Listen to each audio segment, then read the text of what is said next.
I'm gonna put them. I mean, you got the whole works in here. I love that shoulder injury at first. All right, so Didn't take up much room having the so we think we can start like this for tonight. What do you think? You might be high, yeah. You're Let's, kinda high, but let's you move see this. a better view on the monitor. Let's move this. Let's move this. Let's see what this looks like here.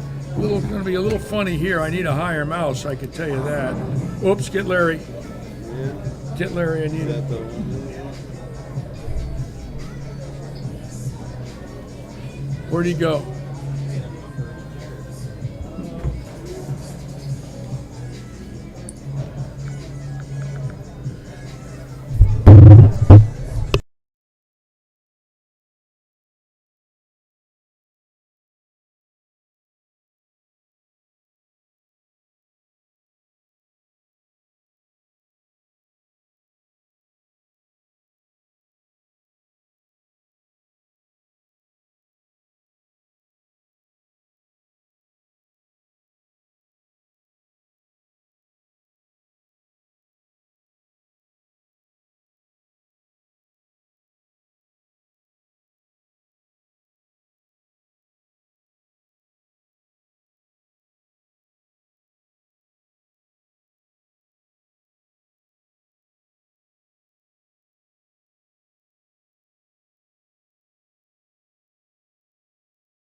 Okay.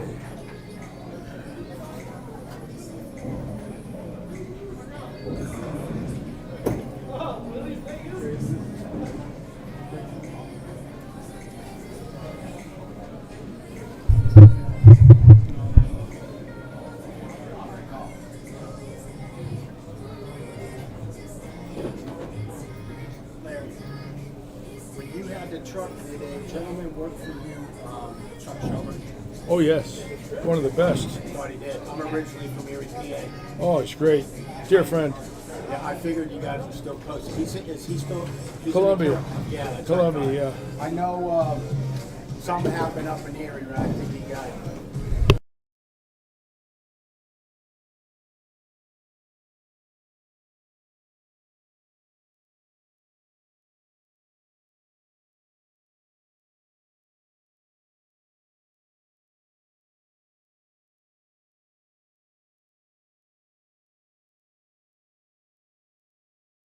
Okay, hello again, everybody, live from Lightning Strikes in Fort Myers, Florida. You got to bear with us tonight.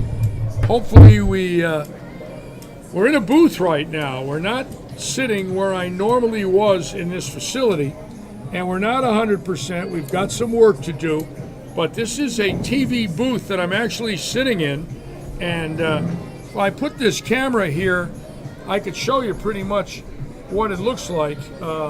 You can see I'm up in the air here, and I'm in a booth. And there's my monitors. And look at the bowling center. This is the view I now have in this booth. And it's up in the air. It's called the Bud Booth. It's sponsored by Budweiser. We don't have our concourse cams up yet, but as you can see, I've got quite a view of the bowling center this evening. And as we add more and more cameras, probably like Tuesday or Wednesday of next week, we should really have it the way we want. But as you can see, it's a little different tonight for this inaugural Eddy Foods Open event. And bear with me. As you can see, it's just, we're a little rusty here. This one didn't work, that Larry cam with the lightning. We're a little rusty, but like I said, we rewired all our cameras. We're still waiting to get the cameras up on 1 through 8. I will show you the cameras we're using tonight for the 4-gamer. We will be using 9 through 12, 13 through 16, 17 through 20, 21 to 24. A little dark there, 33 to 36. Pretty dark. We might have to tweak that. Let's see if we can tweak that a second, Lara. Bear with us, folks. We're going to do a little adjusting before we get live streaming here. My tech man Larry trying to brighten it up for us a little bit. But as you can see, it's a little different tonight than it has been. Our split screens, there they are. Forward it a little bit. See what you can get. Just bear with us, folks. I'll be talking to you while Larry's tweaking. The boys went into the ceilings Wednesday night and rewound every cable into this new booth, and it's beautiful. Obviously, we're not quite where we want to be, but that's the other split. Don't want to deal with it? No? Okay. So we might not have these split screens tonight also. Again, we've got most of it up and running, so we can show you the close-up shots, 37 to 40, 33 to 36. Oops, where's 29 and 30? Can we find them, Larry, or we lose them too? So we are going to be missing 25 through 32 tonight also. Sorry about that, ladies and gentlemen. Unfortunately, we got a late start, and does Dave Covington and Mike know about that? Okay. So we'll be working on that hopefully for tomorrow. So bear with us. Sorry we don't have all of them. We're, like I say, trying our best. We will have this split screen up, but we're going to miss 25 through 32 tonight. Unfortunately, we're having a hard time tracing the plugs from the cameras through the ceiling, through the back of this booth, and into the computer. But we will be trying our best to bring you a better production. Leon Bailey, Gary Seitz, Don Cornett, Dusty Barner, Rich Oliveira. Hey, Rich.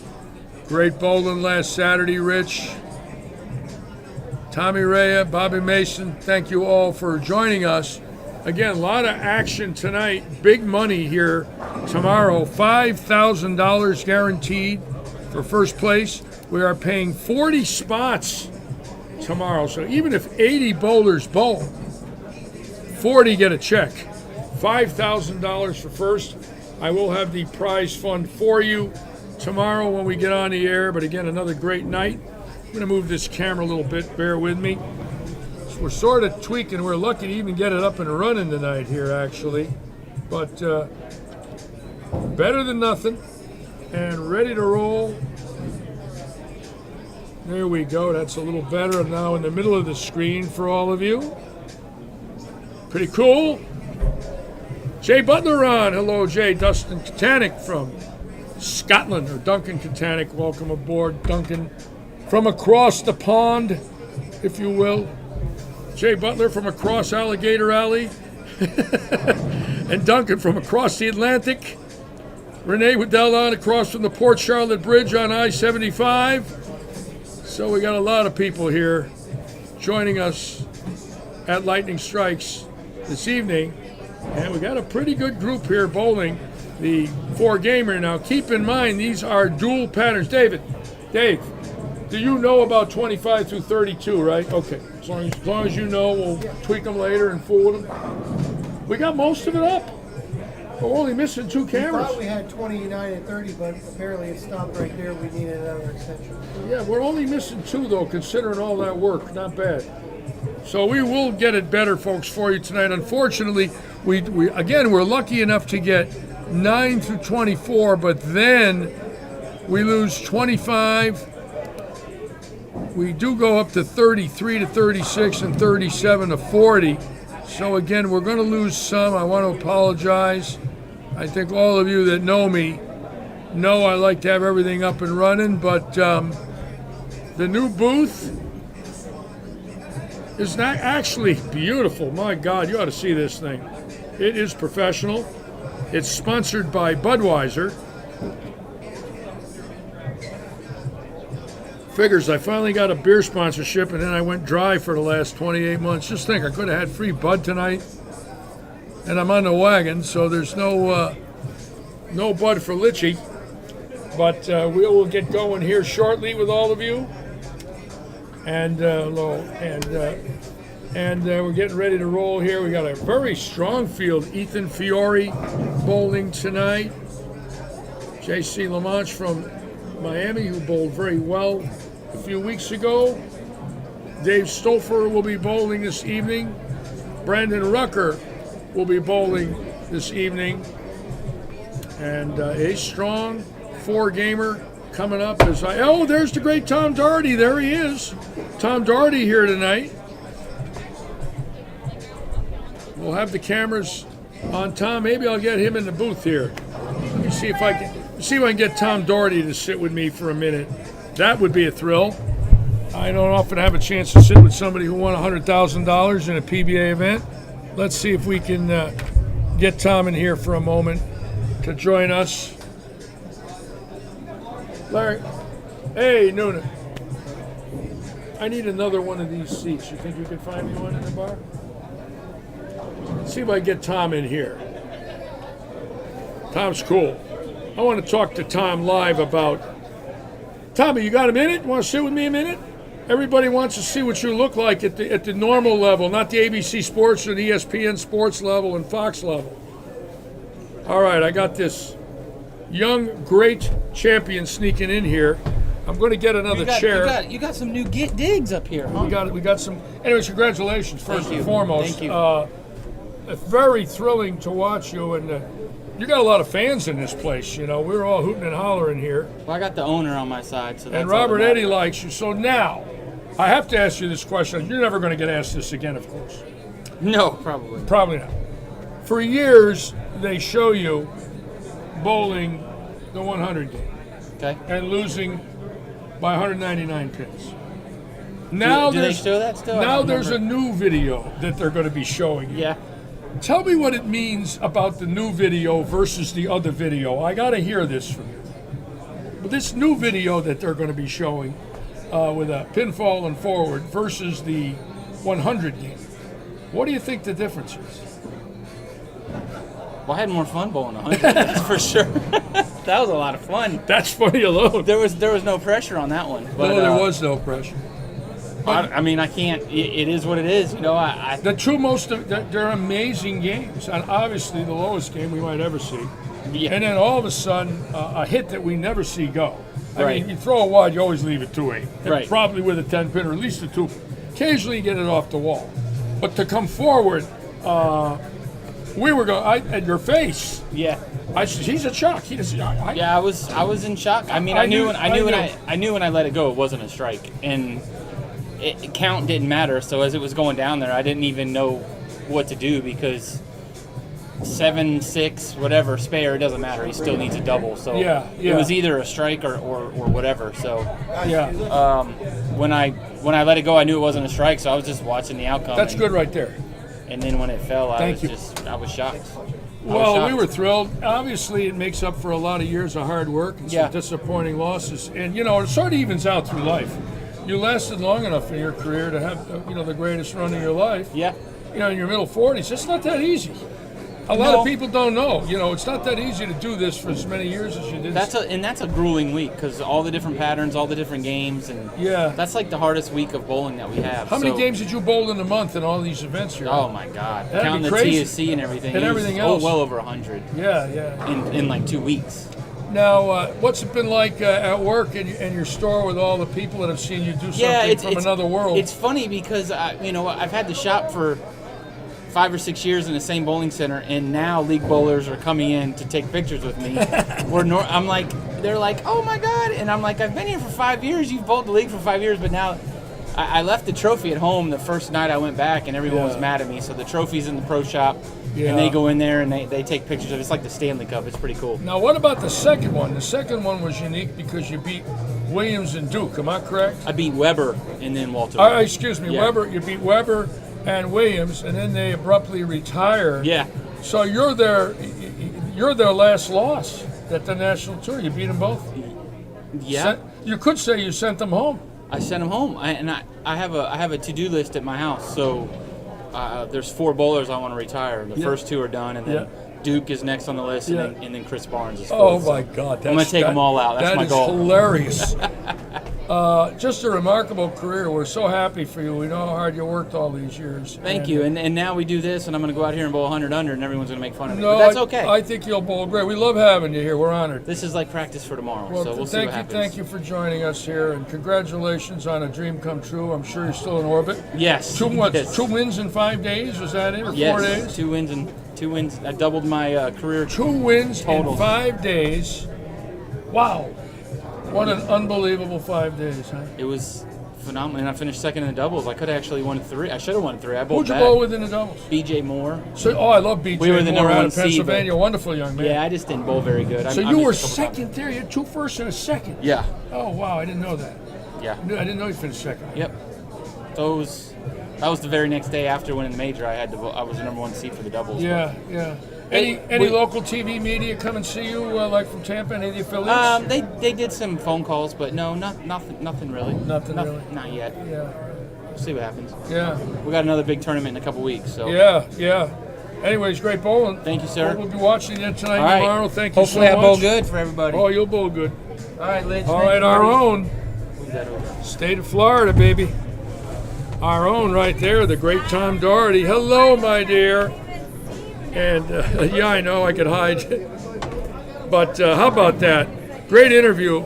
A very nice man. You know, a lot of times you don't know somebody by the image on the lanes, and when you see them off the lanes, they're an entirely different person. You know, out there he's got his game face on. And tonight, you know, sitting with me, just a great, great young man. 45 years of age, had the dream come true, 2 wins in 5 days, about 125,000 going into the bank. That's some serious buckaroos there. Tom Doherty, he won. That was Doherty, yeah. Okay. See, I know the name, I never knew the face. Yeah, well, you know now. It is awesome. We're lucky. Yeah. I love talking to winners of PBA events in recent competition. We don't have it often here, but we've had it a few times in our last 18 months where we've had naturally Rhino Page, Dom Barrett, Chris Barnes, Matt McNeil, now Tom Doherty. So for us here at Lightning, you know, we're 40 miles south of us, you hit Alligator Alley. So, you know, we're pretty much the last place on the highway, if you will. So it's been a great evening so far with you. I'm live now, you know. Yeah, no, that's all right. It's cool. This is a laid-back show. There's really no rules other than profanity and not saying anything stupid. I'm talking to Joe Rokoski here, who didn't know I'm on the air. I'm talking to her and you at the same time. Now she's laughing at me, folks. So you didn't even know that, did you? There's 10 million people that don't know you're on the other side of the cameras. Where's John? Where's my horse? The wife of John Rokoski, the great, great champion, John bowling this evening. Of course, 2-time amateur challenge winner out there in Las Vegas, the Tat. Gilbert Willett on. Welcome aboard, Gil. Lots of friends. Thank you for joining us, everybody here. I'm tweaking a couple things here as we go. Again, sorry, we're going to be missing 25 through 32. Hopefully we will have them up tomorrow for you. Just one of those deals where we're lucky to get up and running tonight as we are. These guys worked 2 days to give us this. So this is what we have tonight. We've got 9 through 24. Then we're going to miss a couple. And we get 33 to 36 and 37 to 40 till we could find why we're not making transmission. But they'll be looking for it. And hopefully tomorrow for the big money, we'll have the main pairs on for all of you. And the Lightning Strikes cam, that's the one usually on me with lightning hitting my dome. We don't have that one on tonight.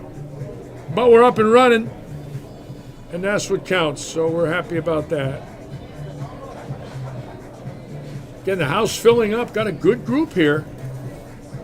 Got about 60 bowlers bowling tonight. It's a $40 entry fee. Again, it's dual patterns. So keep in mind, a lot of these people are bowling now. It's like their practice session.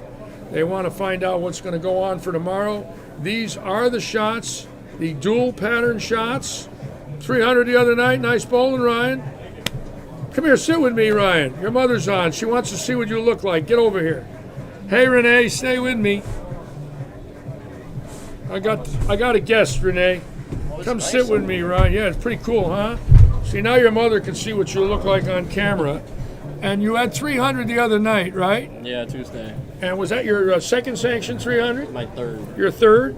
Did you run it out, or were you cool like you always are under pressure? On Tuesdays we have a bit more fun, so Yeah. I would say I was a little bit more. Excited to Relax. bowl this dual pattern shot? Yeah. You ready? You know, you're due to make one here. You're due to get a top Hopefully. 5 here. You know. Hopefully. You're due. I need to. And plus, you bowled good this week, so you're coming in on a good note, I right? feel good. So And you got a lot of equipment out there. Did you work on your surfaces for this? You got some Yeah. reactions? yeah. Okay. It's a tough shot. Oh, I know. Got to make the spares. Yep. It's a spare shooting contest here. important thing. Try and catch a double, triple, stay clean, shoot 2-0, and stay close, you know. Most important thing. Yeah, just make the spares. So your mother's got to be thrilled. So I always make fun of her that she's jumping in the living room every time you Oh, get I a know. triple. You know that, don't Yeah. you? Yeah. See, folks, this is Renee's son, Ryan. I like the setup. And yeah, isn't it beautiful, huh? Yeah. I'm going to move in here. Oh yeah. I'm putting a bed right here and a refrigerator is all I need. Perfect. I got the bathroom right there. I got TV. Can't Free complain. rent. It's perfect for a retired has-been. Oh, it is perfect. Yes, yes, check it out. We got a few more things we're going to add, but we're in pretty good shape here. Yeah. So we missed some cameras tonight. We don't have 25 through 32. See, we have the split screens here, and then we don't have 25 through 32. We go 33, 36, 37 to 40. So unfortunately, folks, we're working on the rest of that for all of you for tomorrow. Anyways, I'll let you go get ready. Say hello to your mother. Here, say hi, Ma. Hey, Mom. There it is. Okay. Thanks for sitting with me. Yep, no problem. All right. Another young horse in here. Ryan Waddell, 300 the other night. Nice to see the young boy bowling well. Bowling well, Ryan Waddell.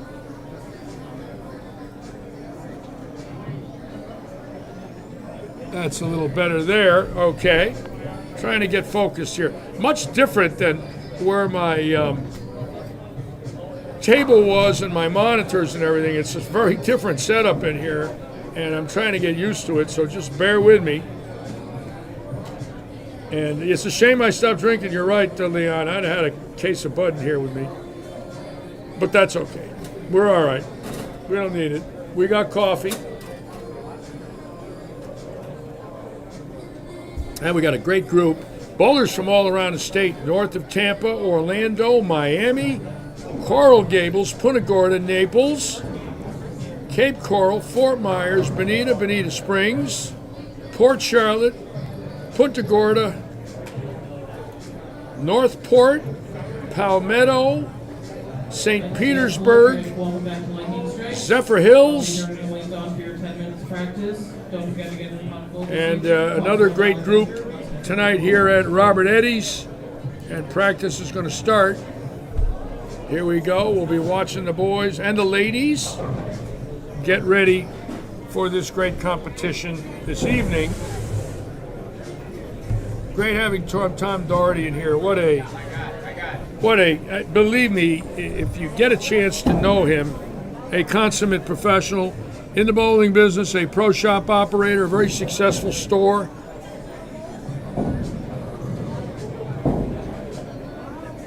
Oh, a few more minutes before practice here. Okay. That was for the league. We have a league next to us to the right tonight. So I'll just stay right here with all of you until practice starts. And we'll be ready in a moment. Again, pretty good sized field tonight for the sweeper. $40 entry fee. Heck of a smaller entry where we have a chance to watch the dual patterns. Jason Couch is here tonight.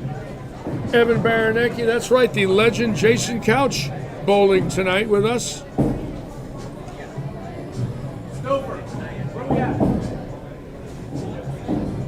Looking for Jason to see if I could find him. Don't start. 3 times in a row Tournament of Champions winner. That's a record that might not ever get beat. Think about it. You got to win 4 to beat him. And I'm not so sure anybody can dial that in. Only one other bowler won 3. That was Mike Durbin. And I don't know if Belmonte won 3. I think he's won 2. But Dave Davis won 2, Earl Anthony won 2, Marshall Holman won 2. Durbin and Couch, the only bowlers to win 3 tournament champions. Of course, Couch doing something unheard of, winning 3 in a row. So look at it this way. In order for his record to be beaten, somebody's got to win 4 in a row. You know how tough that is? Even to win back-to-back was impossible. In my day and age out there, nobody did that.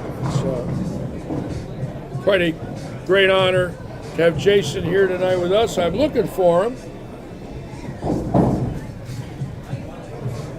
but I don't see him. Thought I might see him practicing here somewhere, but he's not here yet where I can see him. Again, we want to thank all of you. Gary, I am up in the world. As I was showing everybody, I'll put this out again. As you can see this view, folks, I'll move this camera. This is all I have, but as you can see, I'm up in the air pretty good here. And this is the booth that I'm in. And there's my monitors and our chairs. You can see it is a booth. And then here's the stairs down here to get in it, right there. And if you look across the house, this is my view from the top of the booth. And as you can see, quite a different view that I have here than I've had for the last 18 months. There's what it looks like when I'm live streaming. There's all your comments, all the chat right there that I read on our chat screen. Right over there is our graphs telling us how many people are watching. And then, of course, the main monitor, and this one right now I don't have hooked up 100%, so, oh, it's got a mirror effect to it. Check that out. Didn't realize that. View of the pro shop down there. Well, we will have our concourse cams up probably by Tuesday or Wednesday, and a large interview camera that will be out well in front of us. So when we do have an interview, it'll be out about 8 feet, and I won't have to refocus anything. It'll be right on us as I'm sitting here. Again, great to be back with all of you. Another fun night. Oh, there's Brittany. Hello, Brittany, my dear. Welcome aboard. Brittany's very nice. Always has coffee for me. There you go, Brittany. This coffee's for you, my dear.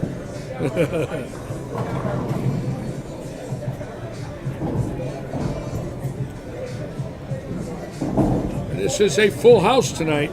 By the time the tournament players start practice, we're up into the middle 40s. It looks like 43 and 4. We're almost full. So great to have a big evening here. I'm glad you like that, Renee. I try my best to do that. And you're an avid viewer and you're an avid rooter, obviously, being the mother of a very, very nice young man. So we like doing that.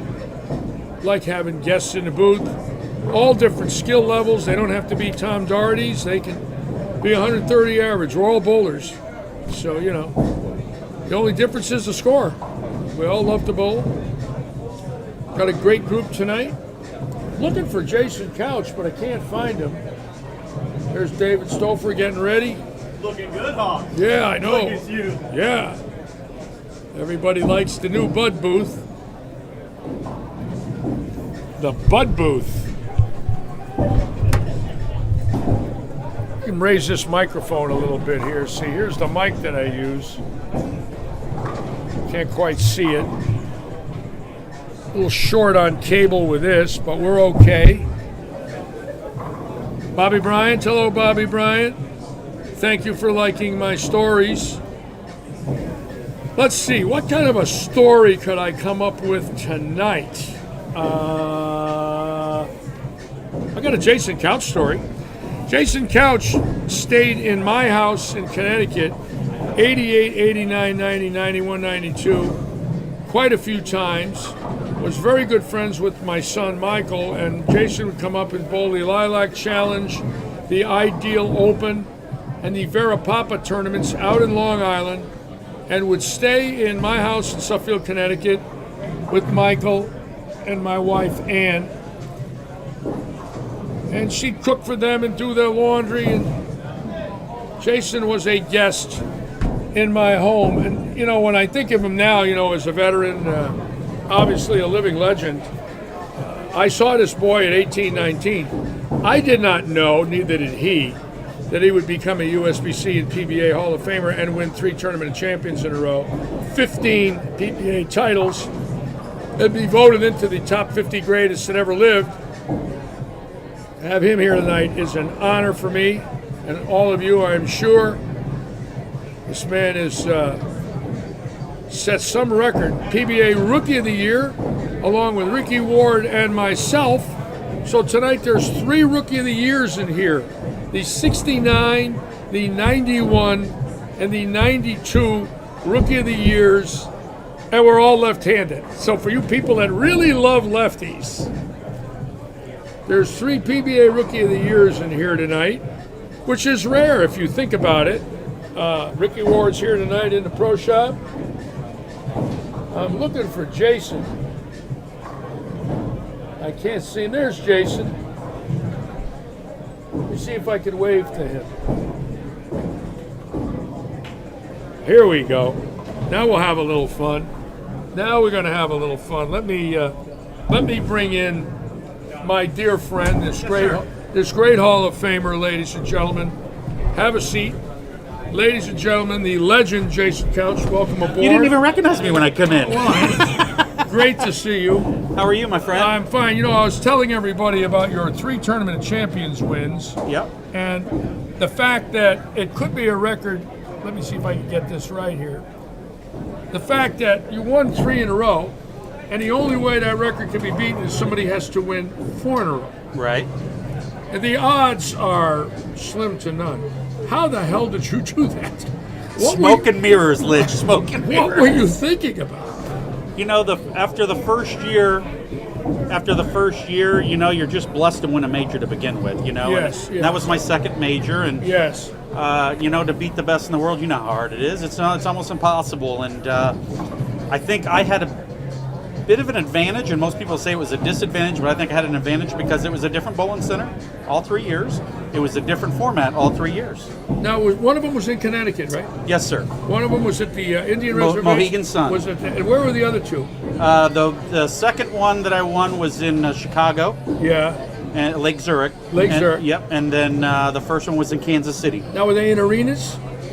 Just Mohegan Sun was an arena. How many people at that show?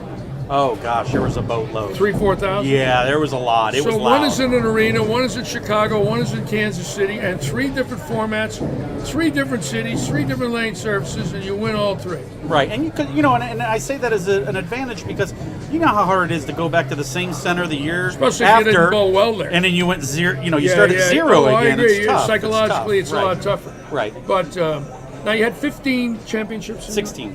And you're in the USBC PBA Hall of Fame. Yes, sir. And what were you voted in the top 50? 24th. 24th best that ever lived. So I made match play every week. So now I want to ask you this question. When I saw you in my living room in Suffield in '88, oh boy, and here we are now. Yep. And if you think back, 33 years ago to that, did you think back then you would have this career? Oh no, sir. I mean, you were still charging me $1 a minute on the Luster King. No, in fact, I still have great memories of traveling with your son Michael and bowling tournaments together. I was telling the people that you came. That's how you came there. Yes, that sir. You and Mike bowled weekends. Yep. Bowled out Long Island, and did you bowl with John Vargo out in New Jersey? And never bowled the Vargo, but I bowled the Vera Papa. Bowled the Vera Papa. Yep. Ideal Open. Yep. Sure did. Lilac Challenge. I sure did. Yes, you did. Frank Formicola. Frankie Formicola, greatest voice in bowling history. So now you are a salesman for Ace Mitchell's, I am, sir. and a very wonderful, wonderful company. Oh, I knew Ace. I was in there when it was on Main Street in Akron. The last tournament I ever bowled in, the Firestone Tournament Champions, a touring pro. I finished 8th. Anthony won it, and I had my ball drilled at Ace Mitchell's that week. Nice. There was no drilling on the tour. I was the first guy. That's right. So I went to Ace Mitchell's. I had a crown jewel, and Dr. Mike fit my hand up, and I ended up 8th with an Ace Mitchell drilling. Nice. Very nice. How's that one? That's I wanted good. you to know that. That's good. I know that's good. Yeah. And they're a great, great company. Want to congratulate you on a great, great career. Thank you. And how's your wife? How's Kim? Kim is great. Kids are great. Kim used to work for the PBA. yeah, she Kim did. was on the She PBA did. staff when you met her, right? Yes, she did. That's how you met Kim. Yep, and How it's about been a that? great ride ever since. Absolutely loving it, and I'll be back here next month to start the PBA 50. And you'll be here obviously next month, and then the regional over at Chris Keene's place. That's fantastic. So we'll get a chance to see you. Yes, sir. And how many kids you got? 4 How old? 4 girls. You got 4 girls. 27. Get ready for the weddings, Oz. You got to go into the savings So I got account. 2 in the 20s. They live in Chattanooga, Tennessee, with my first wife. My first wife, and Yeah. then I got the 2 young ones at home, 13 and 11. They're doing I great. didn't realize you had 4 girls. 4 girls. Wow. That's what's all the gray hair, Lich. Yeah, but you kept it. That's the difference. You can keep something there you can comb every morning. I hear you. Anyways, so wonderful. Thank you for honoring Good us. to see you, my Thank friend. And good luck. Yeah, thank you. Bowl well tonight. Bowl well in the tournament. Ladies and gentlemen, the legend, Jason Couch, and he is a legend. And let me tell you what,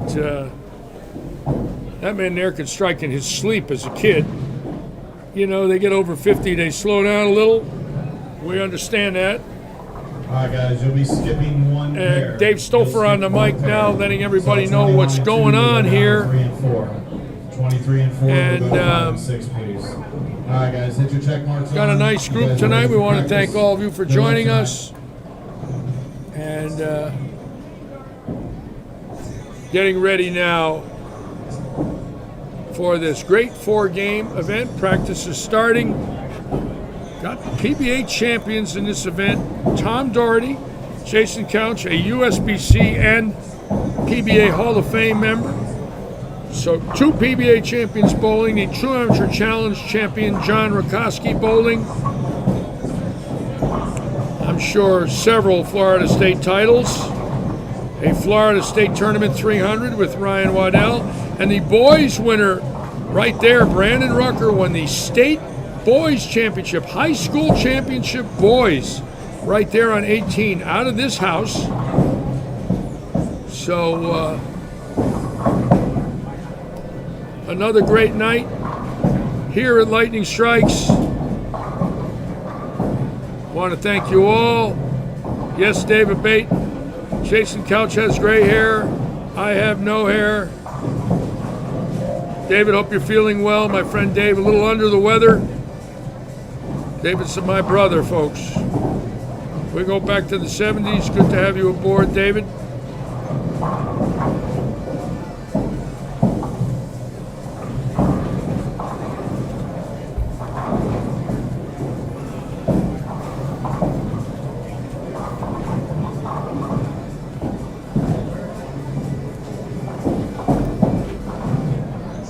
And again, all of this happening because of this man right here on 9 and 10. This wonderful man who loved bowling so much he decided to buy a bowling center. Keep in mind, this place was falling apart. It was a dump. And people around here will tell you that. No one would come here. It had a horrible reputation.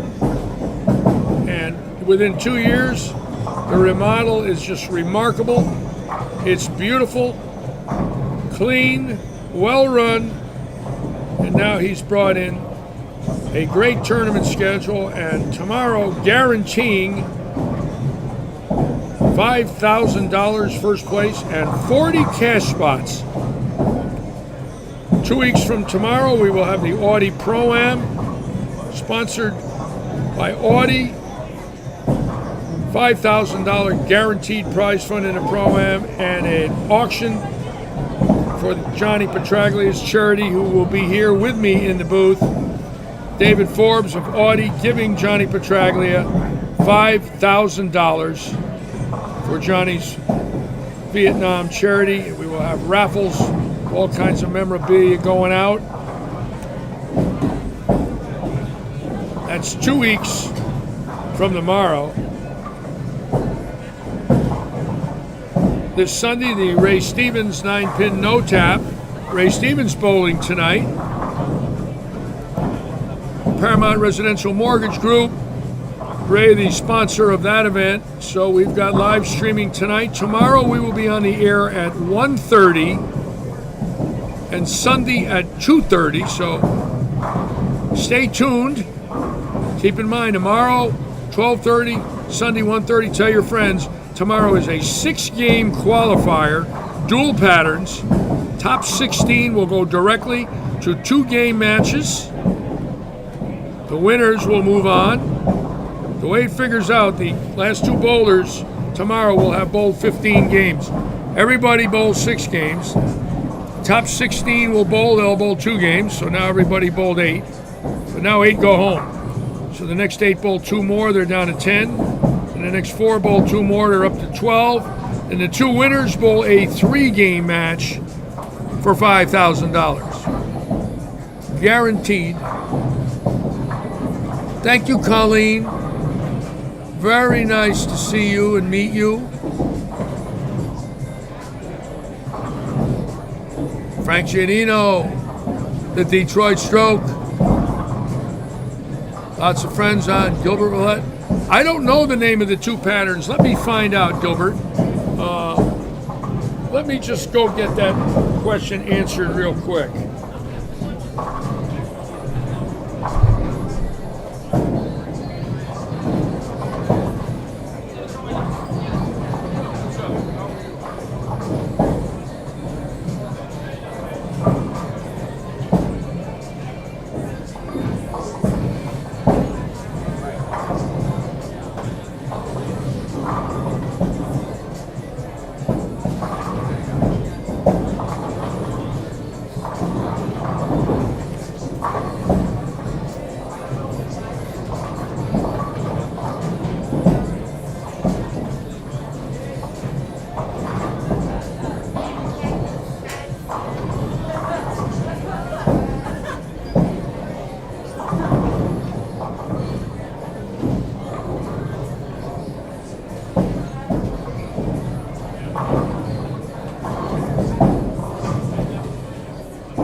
Okay, the patterns this evening are the middle of the road and shark.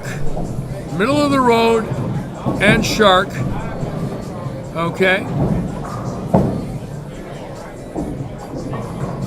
Trevor Roberts right there throws the ball great. Young man.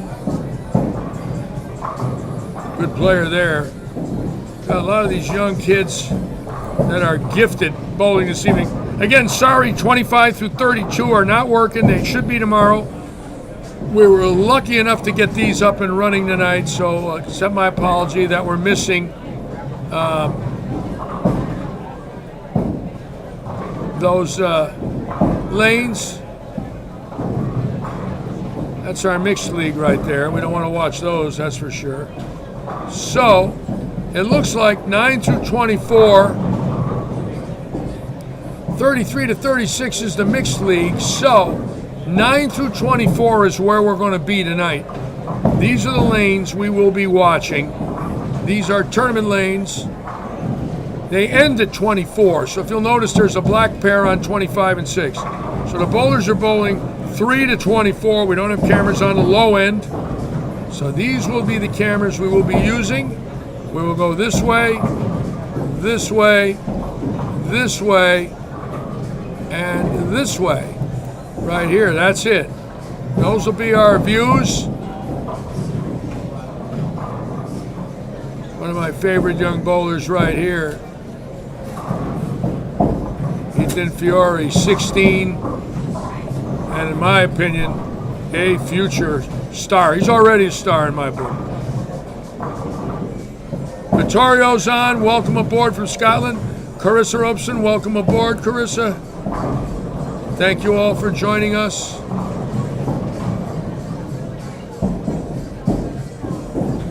Tomorrow, a strong field. Carlos Granados here tomorrow. John Janowitz. Andres Gomez, PBA champion. The great Andres Gomez bowling tomorrow. So keep in mind, we got horses. Lots of horses.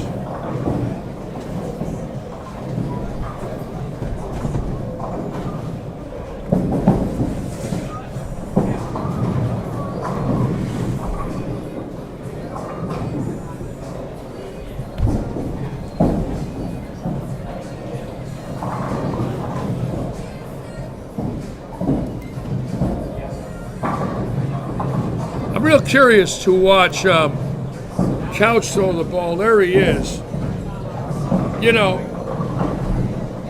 interestingly, you know, when bowlers leave the tour, you know, many of them go into pro shops and whatnot. Jason was the Ebonite salesman here for many years, and then of course Ebonite got sold, and now is the salesman in Florida and the South for Ace Mitchell's. Ace Mitchell's been a distributor for 60 years. And I knew, naturally, I knew everybody. I knew Ace Mitchell and had my last ball that I ever used in a PBA event as a touring pro in '74, drilled at Ace Mitchell's in Akron. And here it is, 47 years later, and Jason is their southern sales manager out of Claremont, Florida, along with Norm Duke and Randy Peterson. How about those three, all living in Claremont? What are the odds of that?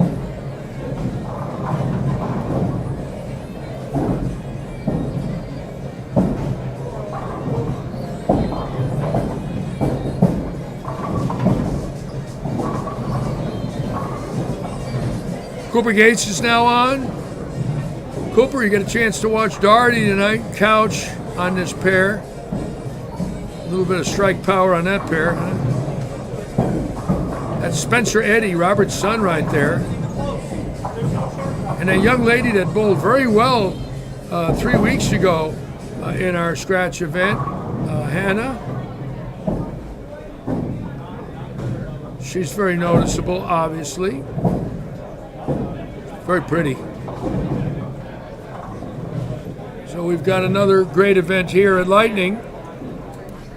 And we want to thank all of you, especially my loyal friends that are on every time I live stream. Unbelievable group. Thank you as usual.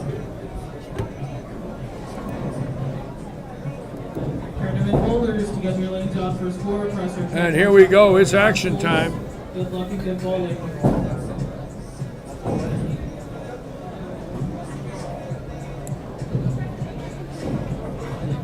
It's all right. Who do I black cloud tonight, ladies and gentlemen? Who gets the Litchi pick? Who gets the Litchi pick tonight? Let's see. Well, obviously the whole world would pick Doherty, don't you think? The way he's been bowling, obviously. Tonight, I'm picking Ethan Fiore to win it. How's that? My young friend, 16-year-old phenom, Ethan Fiore, to win the tournament. How's that? Tonight's tournament. Poor kid will shoot 100 under, never want to bowl again. Mike Cheatham. Hello, Mike.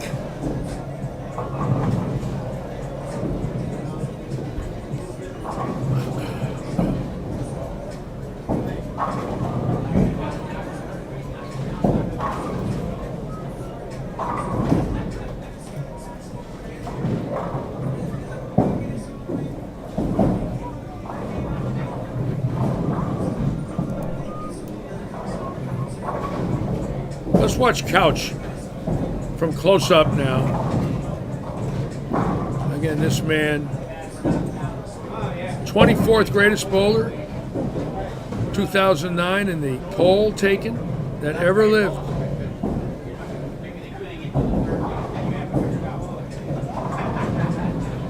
Still got it. Now here we got Darty. Looks like Darty's throwing urethane. Now that looks kind of dull out there. I'm wondering if it is. Let's find out.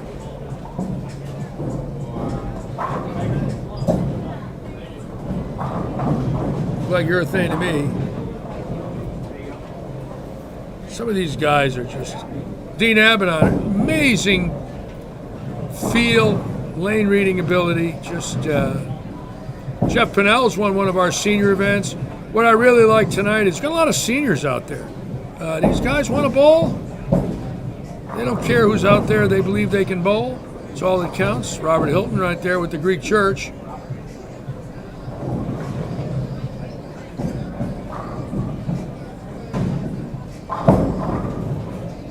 Oh, that was a nice shot there. A nice game.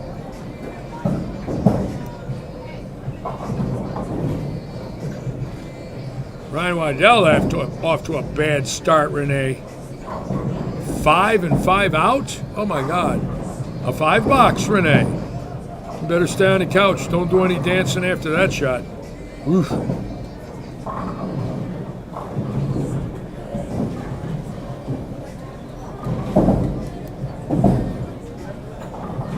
Let's watch this young boy, Fiore. Really got a great touch. What I like about him is his balance at the line. You look at that left leg and that right drag leg, and that's the way you want to end up at the foul line. Not everybody can do it. Again, you don't all have to throw the ball the same way. But watch. Beautiful. Just beautiful. Carlos Granados. The middle of the road and shark. Carlos Granados, we'll see you tomorrow, my friend. Middle of the road and shark.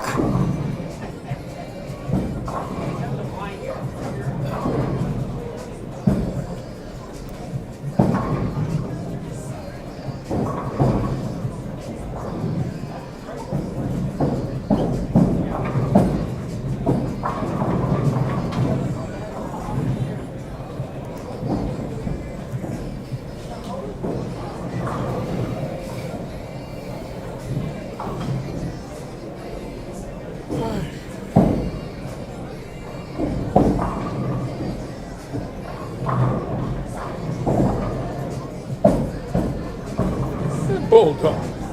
That bulldog. Yeah. That bulldog walking by me there. Ricky Ward, the bulldog, closing the pro shop down now.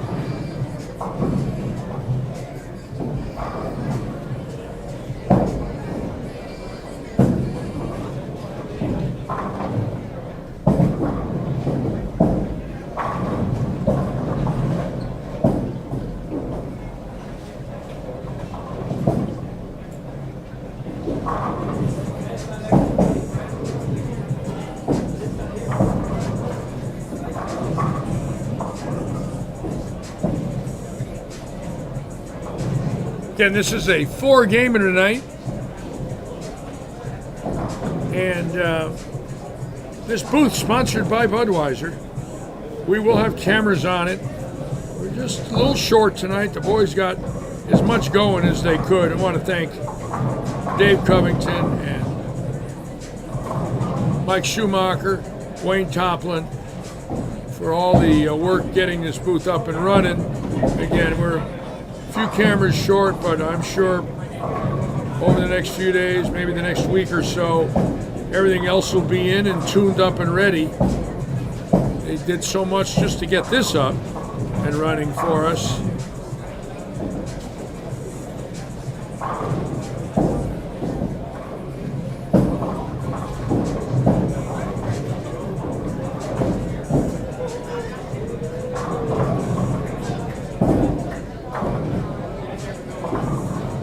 And 17 and 18 right now. Look, so let's see what we got here. We got some bowlers that are striking early.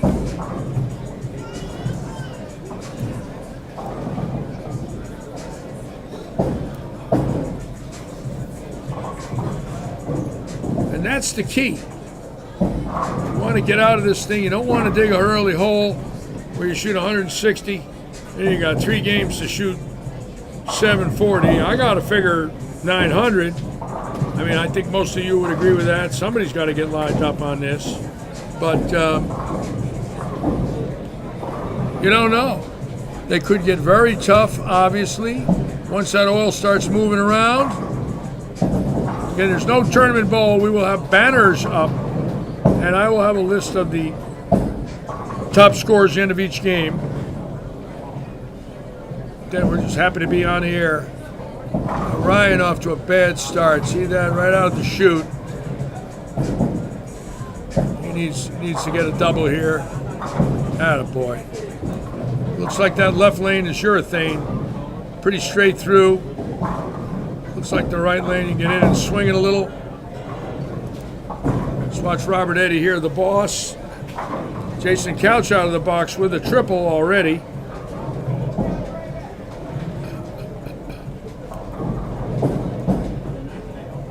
Jennifer Dover is bowling tonight out of Phoenix, Arizona. Now making Southwest Florida her home.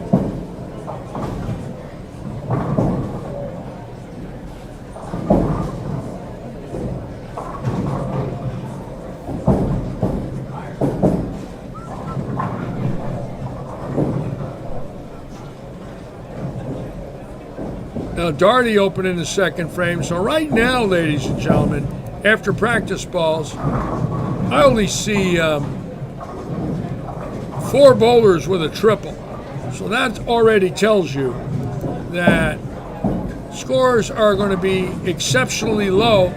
6 bowlers with a triple on the squad. That's the way it looks to me. So let's put the split screens up. As you can see,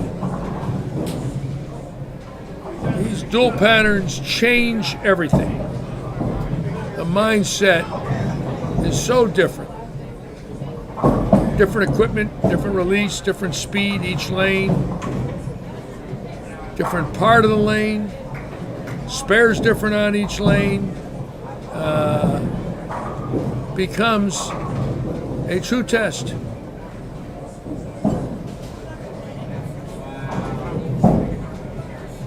Joe, I didn't hear anything, Joe.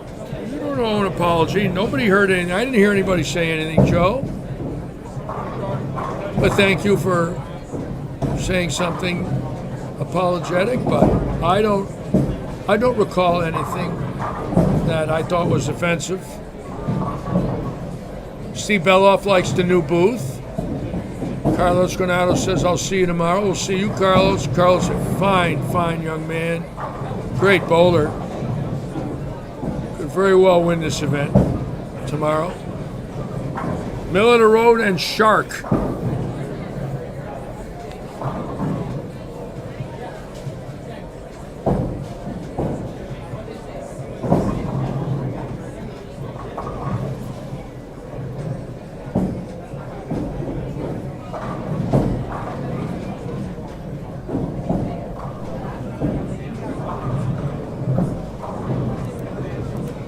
Watch Couch now for 4 in a row right here. The great veteran out of Claremont. Right off the bat, that's a Jason Couch strike. Throwing that head pin into the right wall. And 4 in a row, right out of the chute.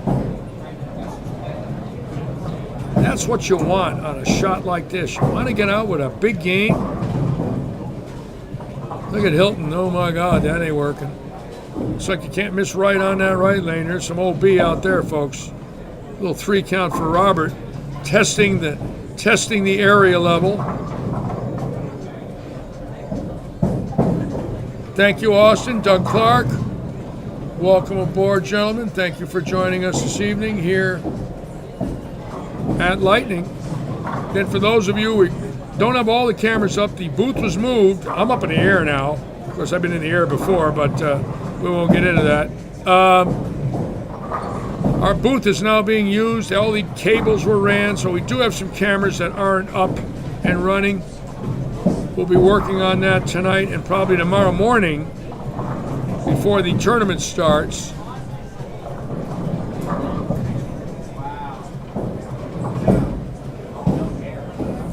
Keep in mind, we're getting 9 through 24. The bowlers are bowling 3 to 8 we don't have on.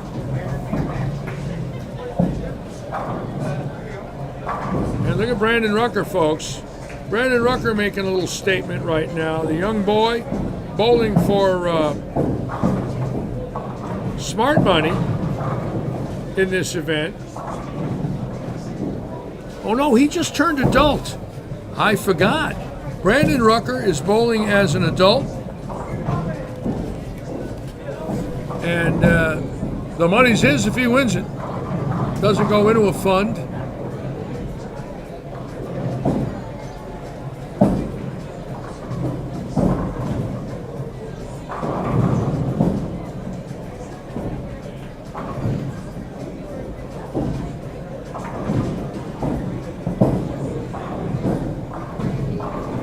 Of course, tomorrow morning we'll be on at tomorrow afternoon at 12:30. Tournament's starting at 1. Again, this will be the largest payout in the history of Robert Eddy's ownership. $5,000 going to the winner sometime tomorrow evening around 7, 8 o'clock.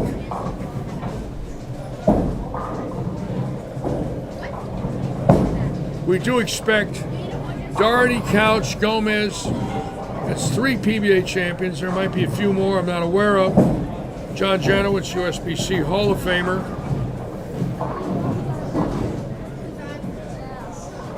Gomez, Doherty, Couch, the champions. Evan Baranicki bowling, the intercollegiate champion from Weber. John Rakoski, David Stouffer. And look at Fiore, the boy I picked, folks.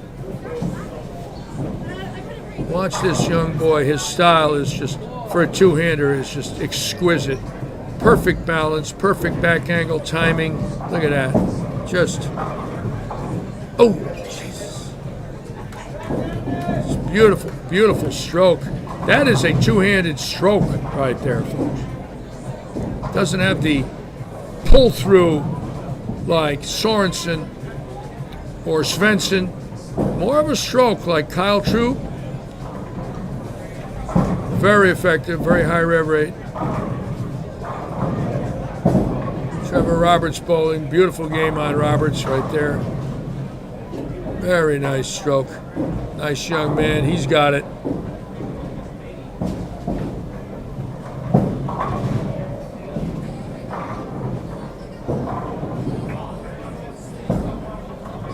Whoops. Didn't want to do that, Ethan. See, that's the one you can't do that here. Not on a sport shot. You can't do it even on an easy shot, but you cannot give away 11 on the pin you're going to be leaving all day long. That's the one you got to make all day long. That's the one.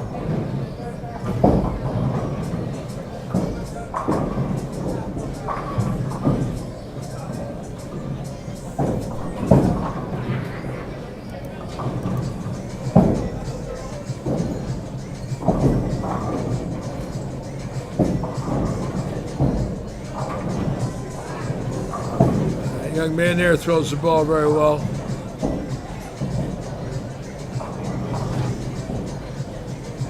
It's just amazing the skill level of these young players, you know, with having Kegel in Florida and the great college programs. It's done amazing.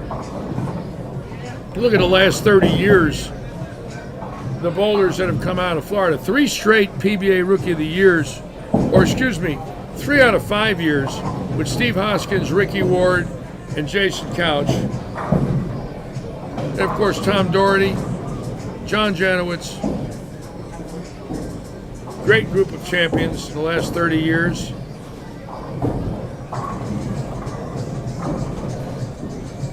Florida making its mark.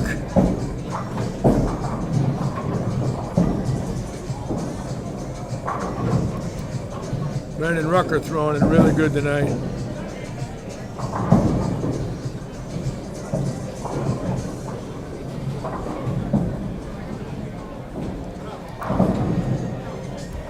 Gary Fox, I just saw Rich Amodio hug my dear friend who I've known 51 years. Rich, you look great. Gary. Trevor Roberts and Chris Polizzi throw the ball great. young stars coming out now. And of course, Ethan. No, I haven't seen Jacques Khan in a couple of months, Cooper. He seems to have disappeared.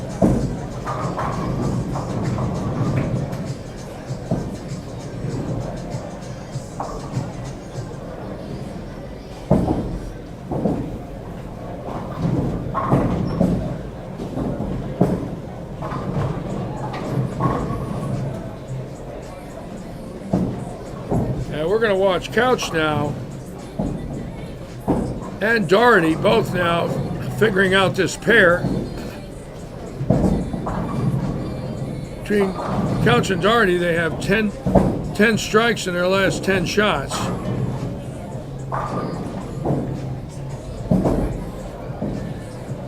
Very direct on that left lane with urethane, you can see. 12 to 10, keep it in play. Don't swing it. 2 boards ahead belly. Obviously, keep it tight through the front. Eyes left, feet right.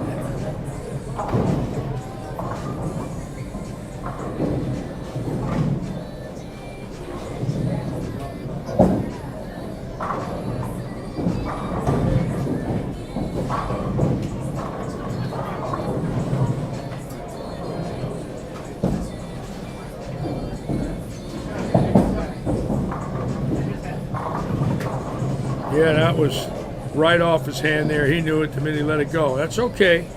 Great start for a great champion.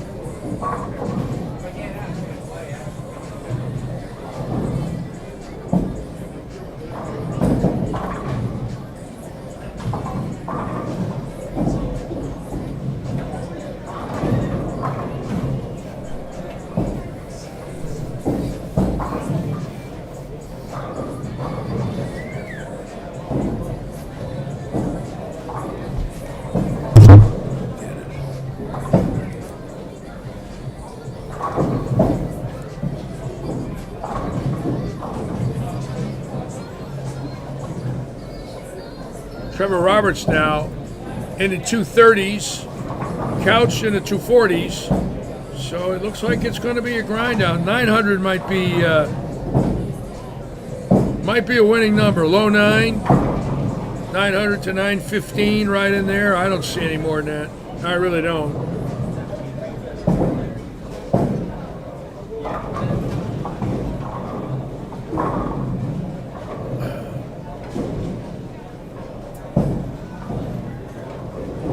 See, there it is on that left lane. You can't overswing it there. He's like 16 out to about 12. Goodbye. 4 boards ahead belly. Way too much through the front. Way too much. You got to square it up through the front. Roberts got a break there. Cut it a little short. Got lucky. Don't want a makeable spare on a beaker. No doubt about it.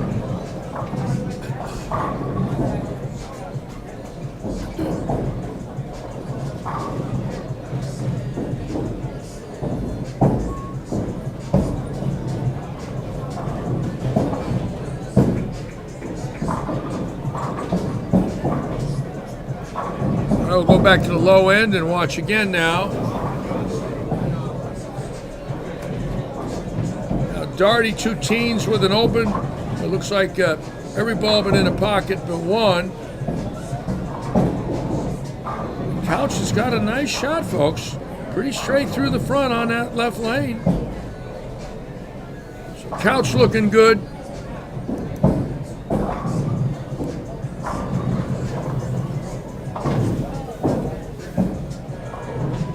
This Chris right here, beautiful stroke. How about that? Wow. Is that pure? Boy, does he throw it good. I like that game. That's as good as it gets right there. How about that swing? Just fluid and beautiful. Looks like he's getting some balls out of there. Oh, changing thumbs. Ray Stevens, Sunday sponsor, right here on 16, Paramount Residential Mortgage.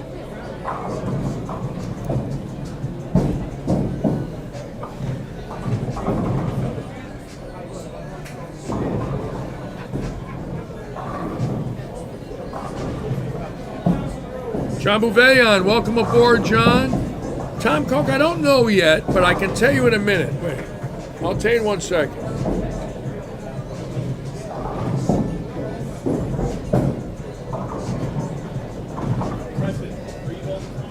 I'd say between 43 and 48.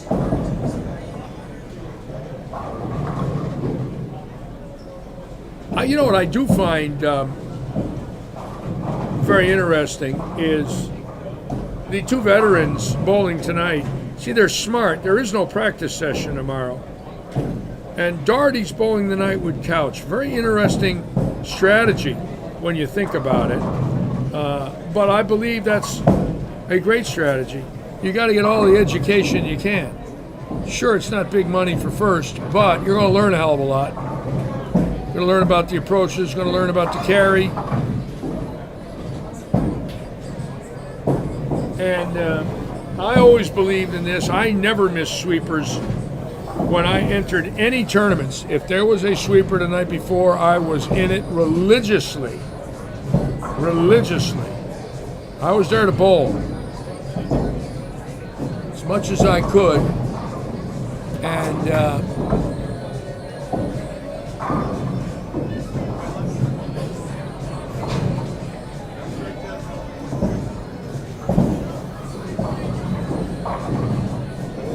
yeah, there's a few dropped out. There's some zeros out there. You know, I think a lot of times it depends on if you're working today or you got a long ride. And, you know, let's say you're coming from north of Tampa, it's 3 hours, and maybe you don't want to rush and bowl. I don't know. I don't know what the philosophy is.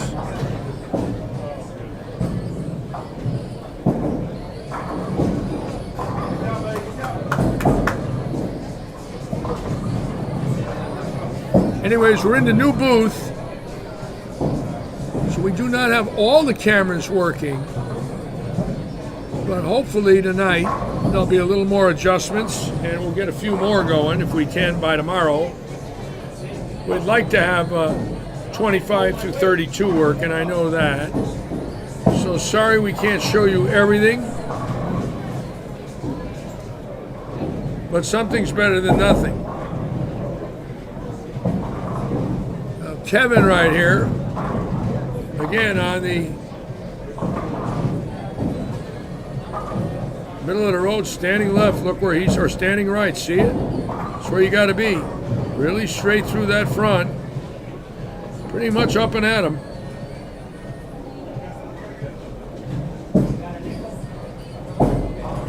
He missed right there, he's lucky to hit the head pin. A good shot, a little fast, a little quick.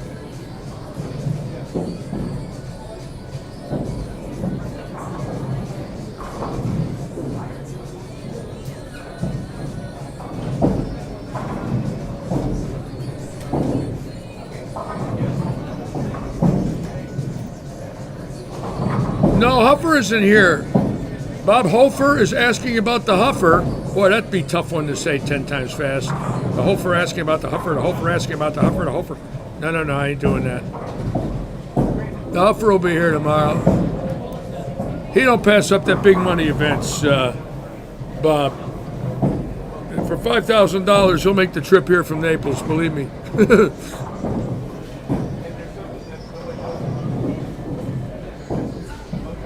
The Huffer winning here a month ago, great win for him. I really felt bad for Ralph Brunt Jr. He is a really fantastic bowler and shot 257 and lost on a tough shot. The Huffer showing everybody how tough he was there in the 10th, getting a double to win. That's no dial-in, believe me.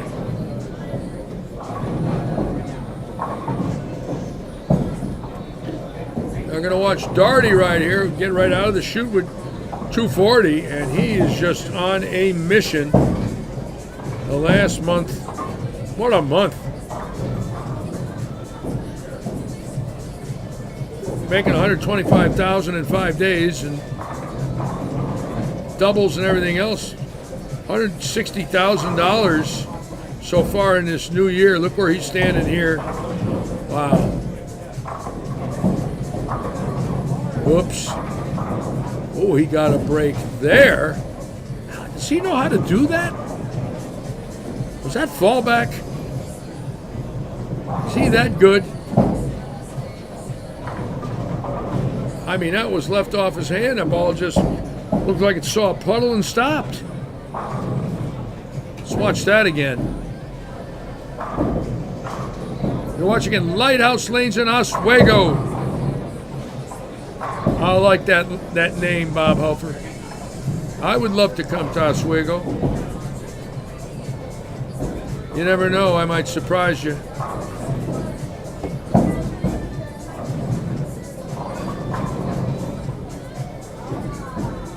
That's a little farther right there. Oh boy, he's got it from in. Look at that.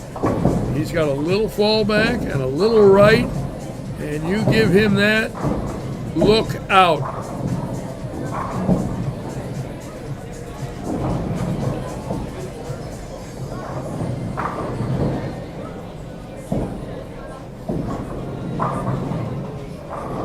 Look at Couch shredding the half 7.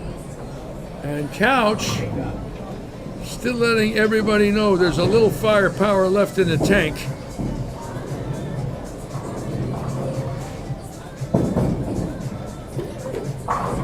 Oh boy, if he's got that, folks, say goodnight. If he's got that, that's unbeatable. He's bowling too good, and if he knows he has that, look out. That 900 I just predicted might be very short, too. Yes, I was there, Bob. I have pictures, Bob. I have pictures of that Hall of Fame event with me and my wife, Ann.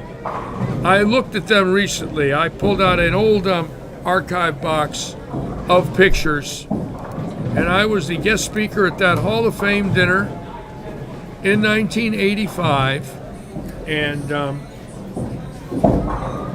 I saw my wife in that picture, and I got a little lump in the throat. She was sitting there with me. Yes, Jerry, there will be cameras on 1 through 8, probably when my hair grows back. That's the way I look at it.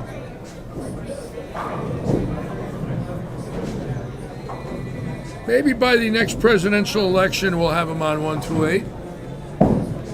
I've been waiting. I know we have the cables now, so I certainly would like to have 1 through 8 up.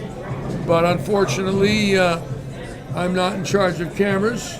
I'm in charge of talking, so don't worry. You'll get your money's worth there. It's a funny thing about when you're remodeling a bowling center, sometimes things get put on the back burner and have other priorities.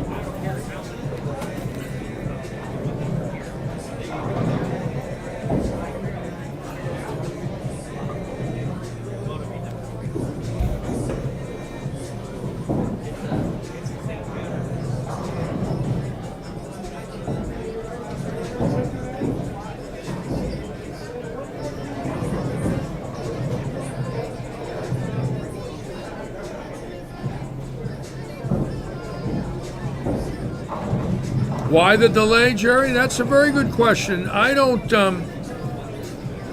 ask. I just wait because that's the way it is.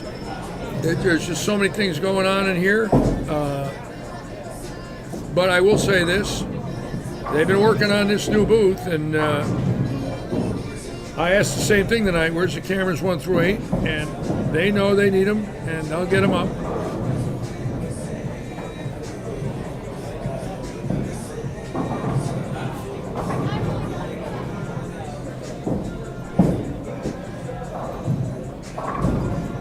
Bob Hofer, if you invited me to come back to your next Hall of Fame dinner, I would get emotional. Not only would I get emotional, I would be there.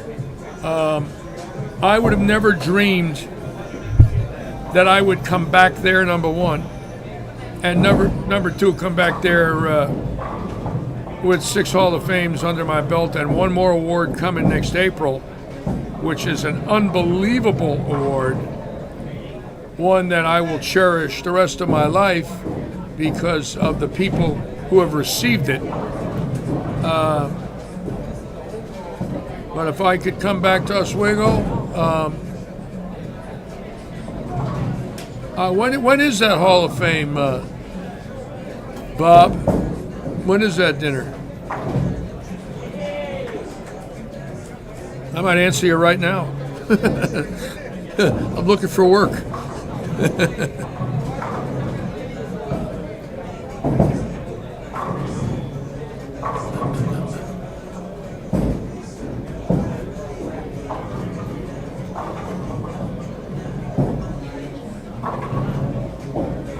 Well, you let me know when, because I might surprise you. I'll leave it at that. But I remember driving up there vaguely. I remember the ride that we took from our home in Suffield, me and Ann.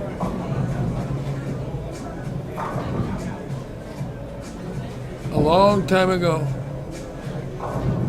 37 years ago, 36 years ago. Oh my God. Can't believe I'm still here.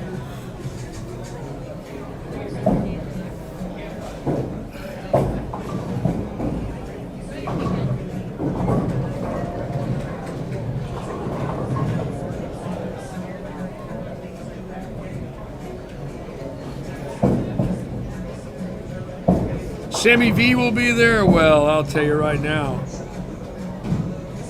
there's not too many goodwill ambassadors like Sammy Ventura. What a fantastic bowler and what a great man. And I'm proud to know him. He's a horse.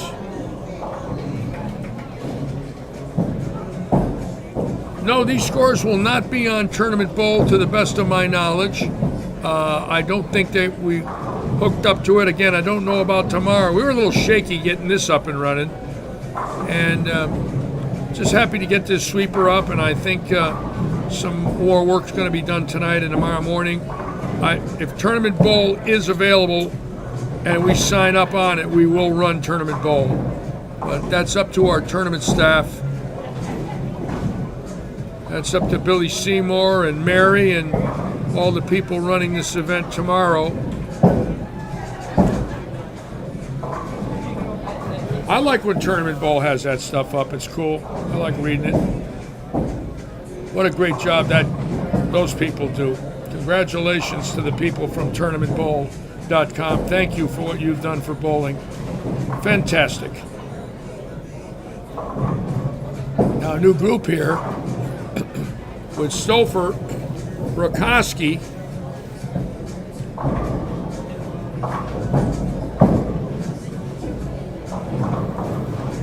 they were both in the 240s and up. Their Exorcist, Couch, I believe, 257, Doherty, 247, right in that area. So we'll have those scores up. Wayne Toplin says more things coming tomorrow. Got to give these guys a chance. Just getting this up was fantastic. If you saw the amount of cable they had to run and what the work was entailed, you wouldn't believe it. They moved that every computer, all the lines, 40 feet, had to restring cables, new cables, just enormous amount of work. There's Jason Duran from Colorado. He's back. He's bowled very well here, folks. He could definitely be a factor tomorrow. Watch Jason Duran. Deliberate, great shot maker. Beautiful, beautiful shot maker.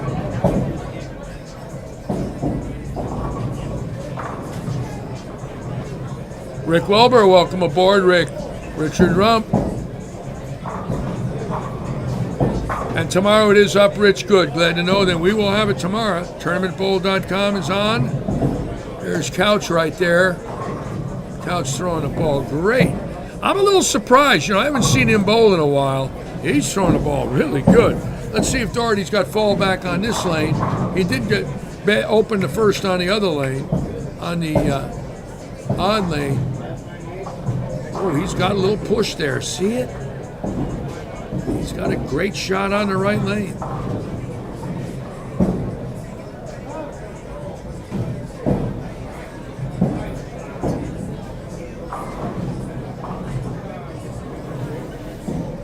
Get a great job by Mike Schumacher, Wayne Toplin, Dave Covington to get this up and running for all of us. And tomorrow will be fantastic. People don't have any idea how much money Robert has spent on this. Just the new cables to go into the ceiling to get these things in the right cables was $1,000. Never mind the labor of climbing up there for 2 days. And the booth is beautiful. And, we'll get everything going for all of you. Probably by next week, we'll be 100%. Just get better each day. Just grateful to have what we got now.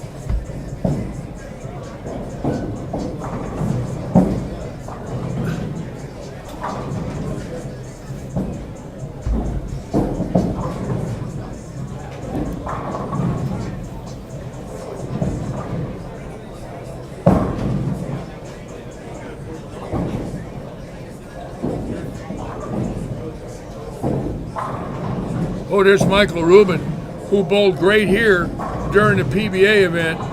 Great to see him back. He is fantastic, and he could definitely be a factor on lane 12. Rubin bowled very well here. Granados bowling tomorrow. Jason Duran right there.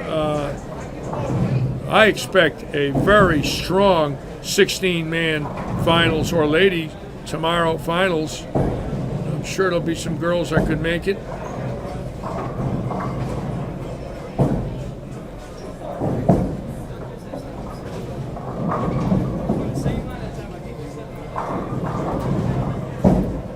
Duran is pretty cool out there.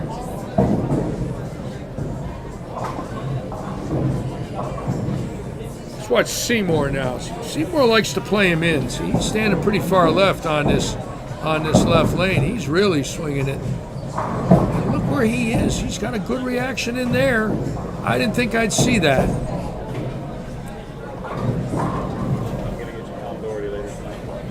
I had him ready. Oh, did you? Oh, it was great. It was wonderful. He's awesome. It was great. I had him in Couch. I asked him about the 100 game, and then what about and I said, what's the difference? I mean, that always shown that 100 and now this. What? Two unbelievable moments. A 100 and a 284. I'm going to show them forever. For 100. It was great. He shot 100 and he won 100. Yeah. And there's Baranecki coming into the picture now, the young star. A little 5-1 in the second. Oops. Oh, he's lucky there. Can't overswing that lane, not like that. That really went to the right way too quick, as you can see, it labored.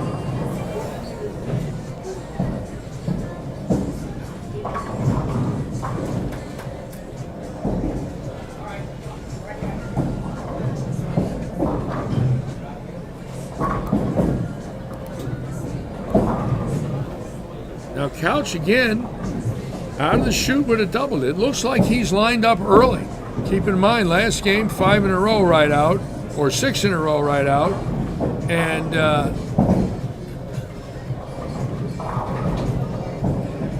course, Couch with Ebonite all those years. Was the king of that staff. With Walter Ray, 2 kings. The Couch looking great. God, he still throws it great. Wonderful. Wonderful to see that. I haven't seen him bowl in a long time. He looks great.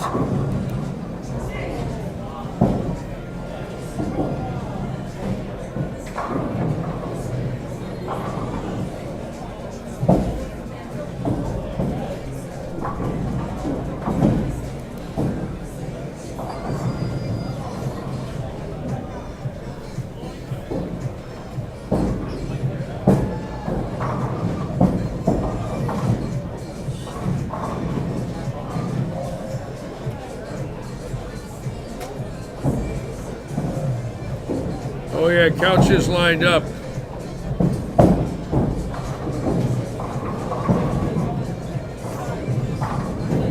I think the mindset also in this event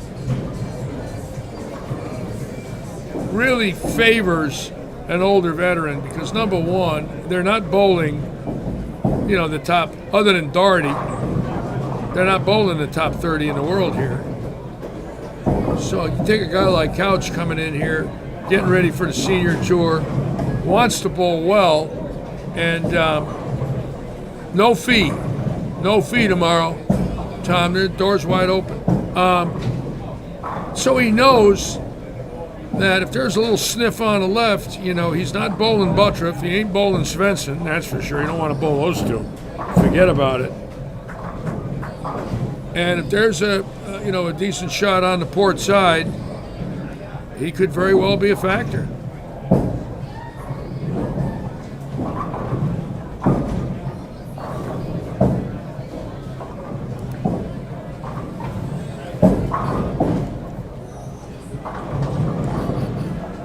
Chuck Bergeron, hello Chuck. Welcome aboard, nice to see you a few weeks back, Chuck. Saw Richie Amodio. Richie Amodio's here tonight, my dear friend, for 51 years. What a wonderful, wonderful man. Best of friends with Don Carter, Dave Giles, Rich Canicati, Lou Scalia, Don Carter, Lou Mandragona, Mike Prasnowski, Larry Peters, Pat DiDomenico, Wayne Graham. Should I keep going, Chuck? What do you think?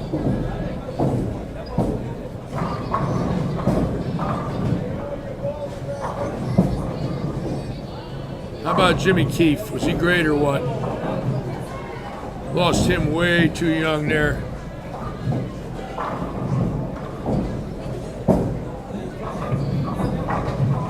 You're not kidding, Your Exorcist. He's got a good look right now, and they'll change a little on the left. They have to change a little, but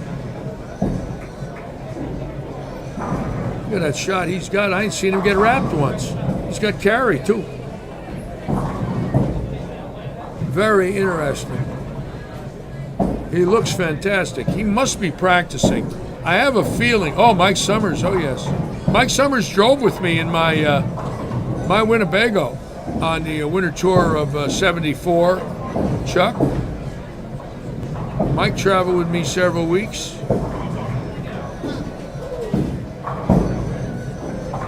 Me, Pete Couture, Bill Spigner, and Mike Summers traveled in the Winnebago that winter. Imagine Spigner, Lichstein, and Couture traveling together. Between them, there was one PBA title. And 47 years later, the three of us made it to the USBC Hall of Fame. Of course, they made it for their bowling ability, and I made it for my talking ability. So, but we got there. Scary thought. Went by a little too quick. Oh, I knew all the bowlers from everywhere, Richard. Well, one of the things I studied as a young man were the locals. I became friends with many of them, obviously, after I became player service director, but I was very in tune to the local talent, curious about it, admired it. Wow. Couch has been practicing, folks. Believe me when I tell you. I can tell you right now, by his timing and the way he's throwing the ball, he's been practicing for this senior tour. There is no doubt he's ready. He is sharp as a tack.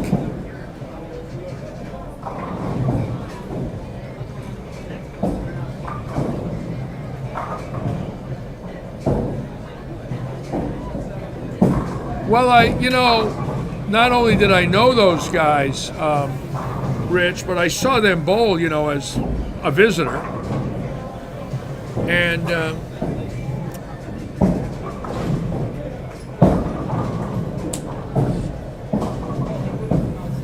they were wonderful to me when I was player service director, all those people I mentioned.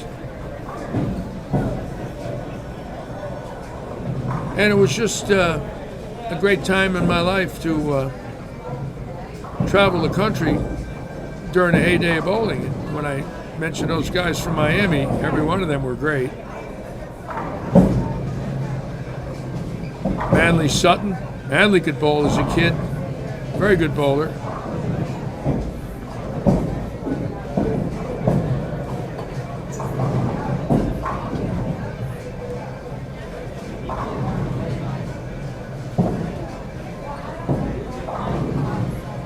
Of course, I forgot Tommy Evans. How great was Tommy Evans?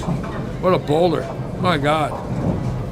Was not the most popular human being in the world, but they don't pay you for popularity. They pay you for strikes. Let's watch Duran now, who opened in the third. Duran out of the Denver area, traveling with his wife and children in an RV, seeing the country. Whoop, got that in. Got to get his feet farther left on that right lane. I think that's where he's got to be in a lot deeper.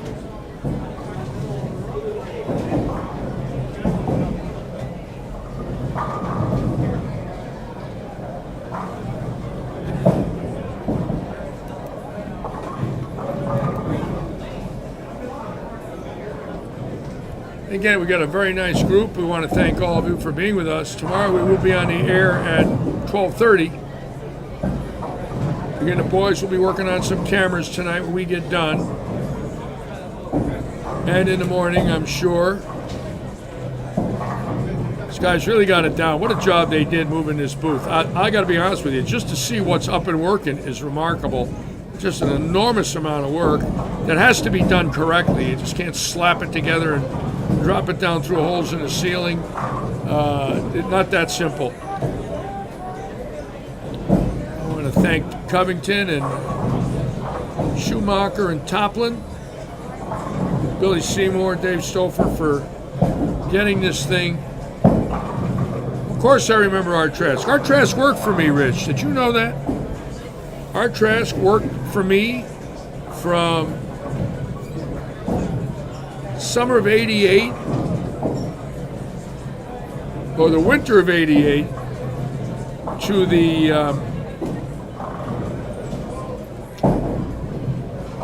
worked for me about a year and a half. I spoke to Art about 5 years ago out there in Fresno. Great bowler, fantastic. Won 3 times on the '83 PBA Winter Tour.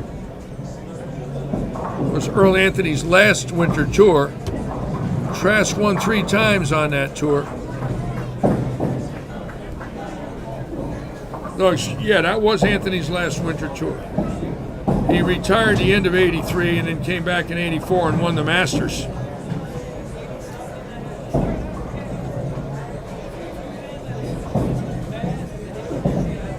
See where Hannah's playing right there? That's it. See where she is? That's where Duran's got to be. He's got to be in there. Well, she throws it good. A lot of tattoos. Red hair and tattoos. I have no hair and no tattoos. Or speed it up. Let's watch Couch now. Same as last game. Lined up right from the start. Oh my God, ladies and gentlemen. What do we have here? What do we have here with Jason Couch? What is he saying?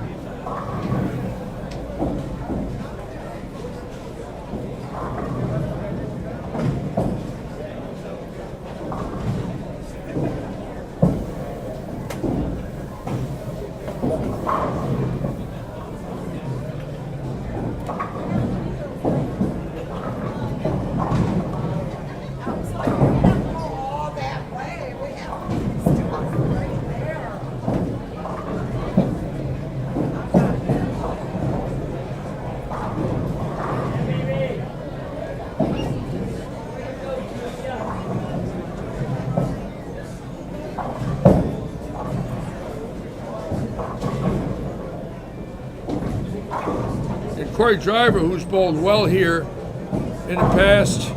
There, the two-hander, a little struggling this game.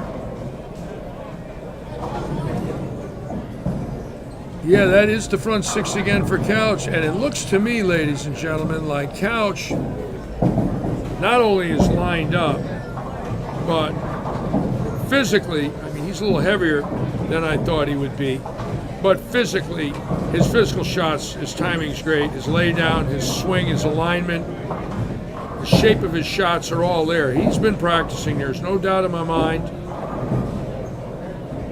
Really pure in it.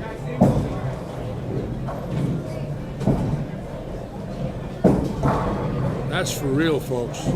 How's that? The guy was voted 24th best that ever lived. I guess there's a reason for it. Look at Darty. Switching balls going way out. So obviously Darty now not satisfied with the reaction on the left lane.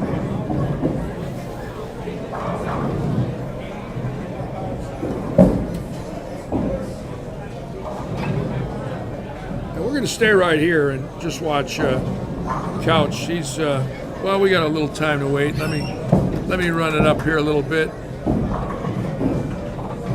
But with these scores as low as they are, and Couch being the leader after game one, and will be the leader after game two, and he's 500 for 2 right now on pace.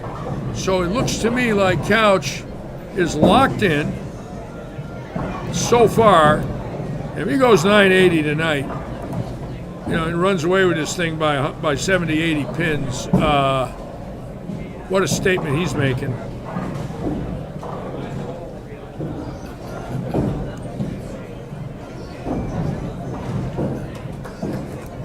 Now Stouffer coming up here. Let's watch Stouffer. Stouffer with a split. Bowling pretty good up till that shot.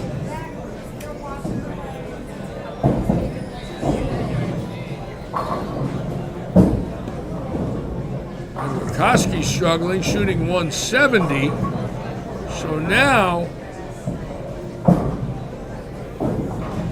it looks like Couch is in the absolute driver's seat in a runaway.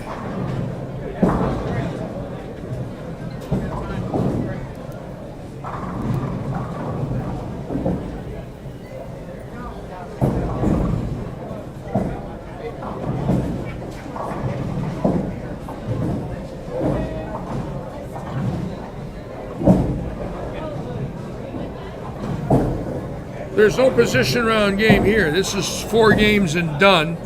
Tomorrow is 6 games and done, and then right into the match play. So there is no position round tonight or tomorrow. Oh my God. I'm going to tell you something, folks. He's as sharp as a tack. Those shots that he's making right now are as good as it gets. He has been practicing. There is no doubt this Florida swing here, starting this week, and then 2 weeks from now, the National Senior Tour starts. And knowing Jason, as competitive as he's been all his life, and missing last year, there is no doubt that he is ready for the next month of bowling. You could see it, that quiet confidence, pure shots.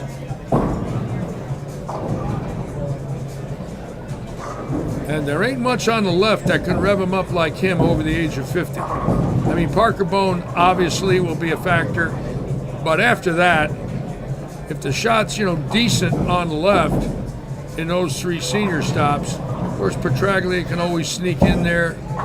He's fighting bad knees. This might be his last year as a senior touring pro. I hope not, but he's 74 and those knees are aching.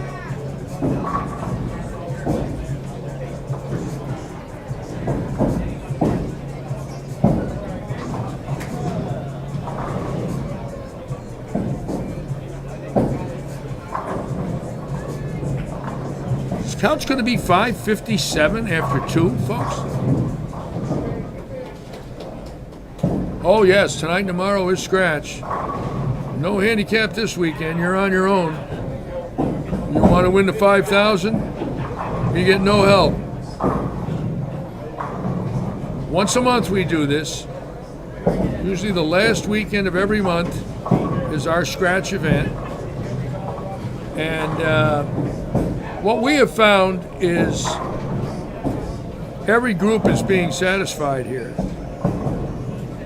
That's what we tried to do. Look at Doherty shooting a $180, so Couch is going to be 100 pins ahead of him after 2. Oh my God, this is crazy.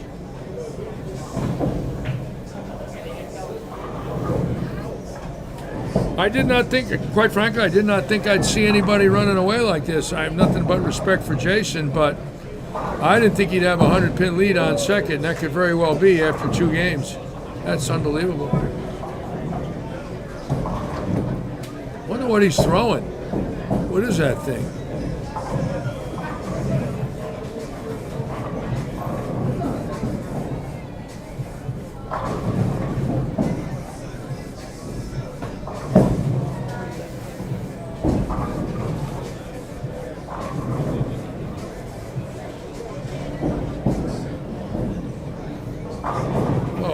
He's bowling fantastic. Check it out.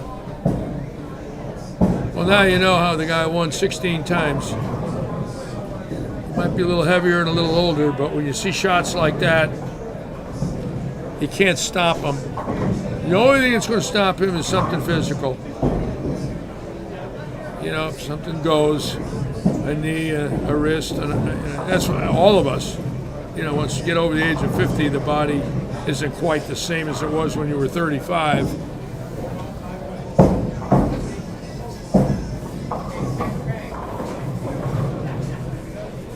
Yeah, I got to be honest with you. I did not think I would see Jason this sharp, but it dawned on me. He's been practicing a lot. This Florida swing is what he's been living for, probably for 2 years, because he couldn't bowl last year, right? The Florida swing is extremely popular. A lot of bowlers coming here because of the weather, and a lot of friends have moved here.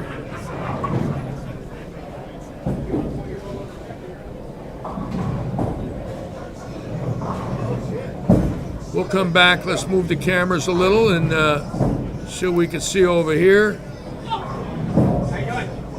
Not much here. Not much here.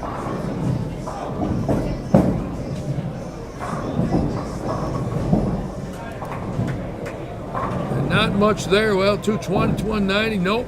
Jason Couch, ladies and gentlemen, is going to run away and hide after 2 games. Remarkable. I don't believe any of us viewing or myself thought we would see somebody with a 100-pin lead after 2, but it looks to me like that's very possible.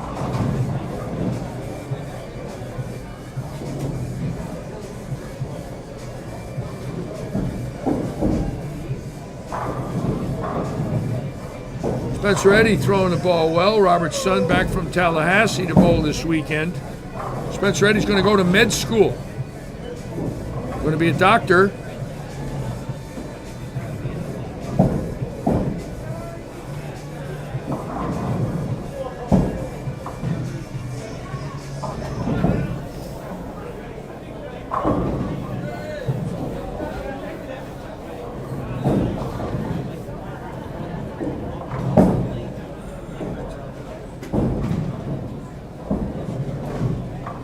Yes, Robert Cortolo is treating it like a league shot. What's you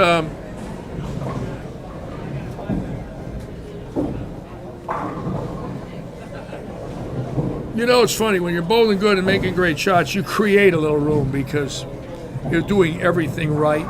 There's not a lot of room out there. You have to pure them, both sides. He's playing both lanes differently, but if you notice the consistency of these arcs and the entry angle at the pocket, his speed, his lay down, his follow through, his timing, if you're watching it carefully, you can see they're pure shots, which is why this guy won 16 times. I mean, you can't win that many times on a national tour just because you're left-handed. It doesn't work that way. There's a little more to it. And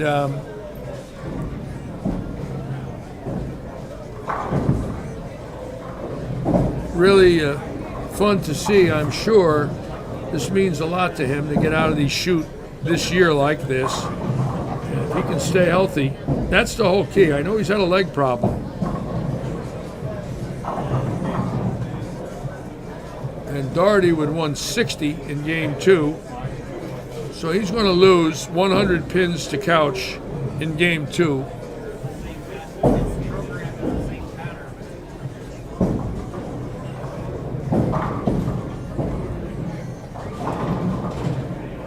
Wow. Rip Rack, Messenger. So Couch 257, 279. There's the sweeper standings coming in now. Baranecki game 1, 269. I did not see that. Down the low end. Couch 257. He should take the lead this game. Kevin Fisher. Chris Arcaro, all bowling well. Good scores. But that's game 1. Nick Forthover, the young junior bowler, 244. Scott Dennis has bowled well in here in our senior events. Marty Revs Verdaldis.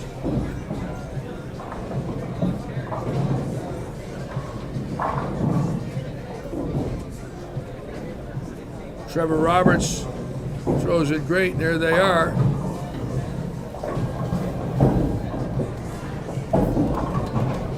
Rye Kanapic, hello, Rye. Thanks for joining us. And Couch, couple of week 7s, 278. I don't think he'll have 100 pins. I don't know what Baranecki bowled in game 2, but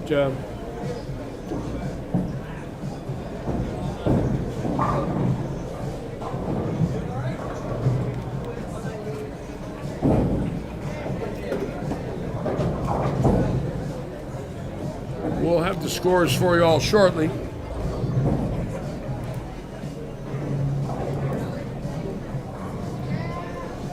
Again, very nice group tonight. Thank you all so much. I'm Larry Lichstein. I do all the live streaming here, and quite frankly, this is what I wait for. I love the other events, but the scratch events for me are the events that are the most enjoyable because of the skill level, the young stars from around the state, the tour veterans like Jason and John Rakoski, a tournament veteran.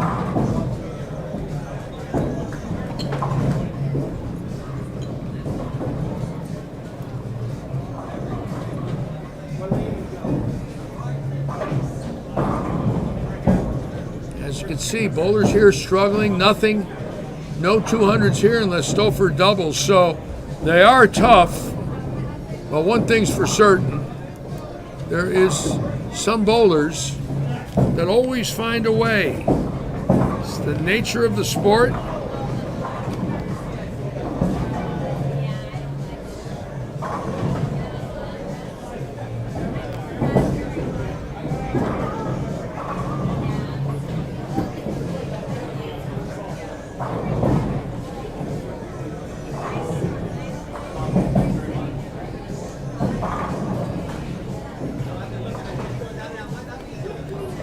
Oh yes, Trask worked for me, I think 2 years, Rich.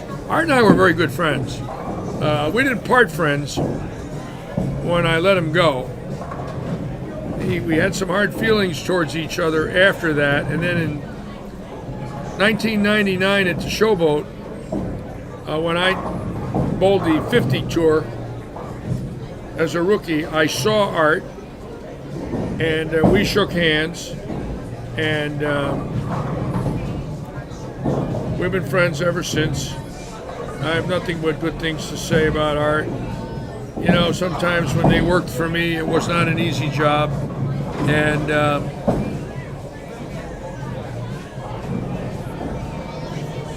Art was a great bowler and tried his heart out for me, but we had a couple of situations out there that weren't comfortable, and he left. I think he works at a golf course. I think he's been in a golf course in Fresno for many, many years. I hope he's doing okay. He's up there now in his 70s like me. He's got to be early 70s.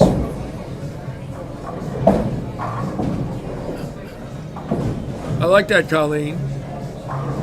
If you can't stay with the big dogs, then stay on the porch. Is that a Georgia saying over there in Georgia? There, Colleen? That's funny.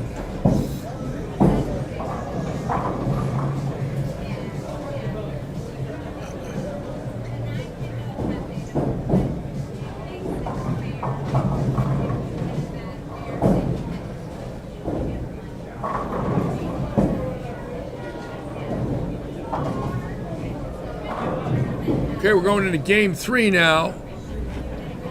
And this is a quick one tonight. A little practice session for everybody. And you can see Doherty now, obviously, fighting the condition. Stouffer fighting the condition. So, I knew Frank Sitnick out of Youngstown.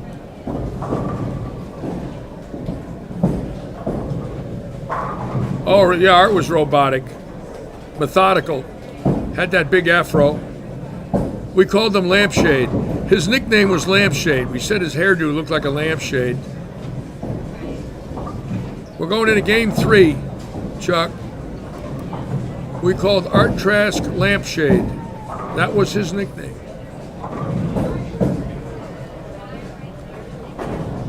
And when they talked about my hairdo, it was called No Shade. And look at this. Now, all of a sudden, look at this one right here. This is the first time Couch has missed a pocket. So, all of a sudden, we got a lane there. We might have lost it a little. And the ball went an extra 3 feet.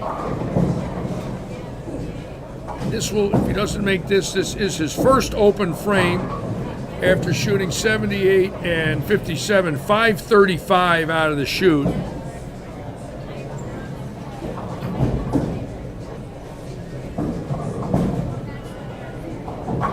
Wow! Did he play it like that? Is he that good? Wow! How was that?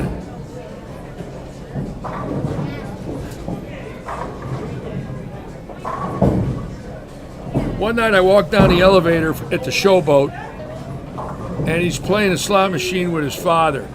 This is about 92 or 3. And the minute you come down the elevator, it had to be 93. And there he is, he's with his father. And I walk right over to the slot machine, and the second I walk over, it hit for 10,000. Him and his dad are jumping up and down. I'll never forget it. I want to make sure that it was 10, and I'm going to ask him later about the night he won the slot machine by the elevator at the Showboat, which is now a parking lot. Sitting there with his father for a little $10,000 hit.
And Darty right now, obviously fishing, because now it's time to fish.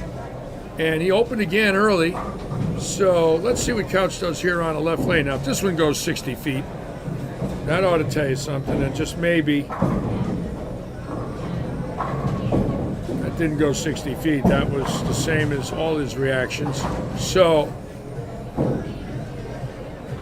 right now, no, the scores are not on Tournament Bowl tonight. They should be tomorrow, Leon. Again, Mary Berner isn't here to do that tonight. All of our people that would do scores are bowling. But Mary will be here tomorrow, and she usually does that with her staff. So I expect Tournament Bowl tomorrow to have everything.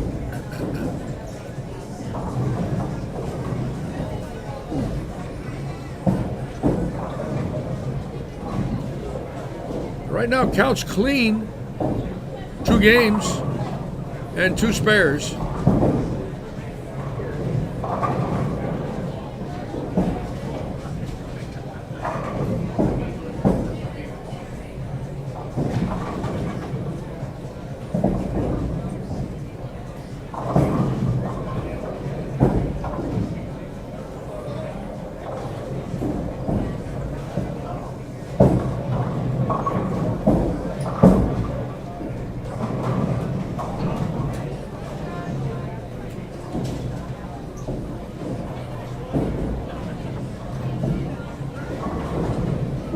Yeah, James Miller was on Wednesday night, Tom, who won there in '82, beating Pete Weber.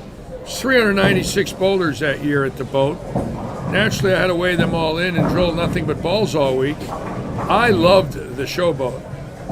Every year there, I made my biggest hits as player service director because the place would fill. Then I backed Michael in the '88 high roller.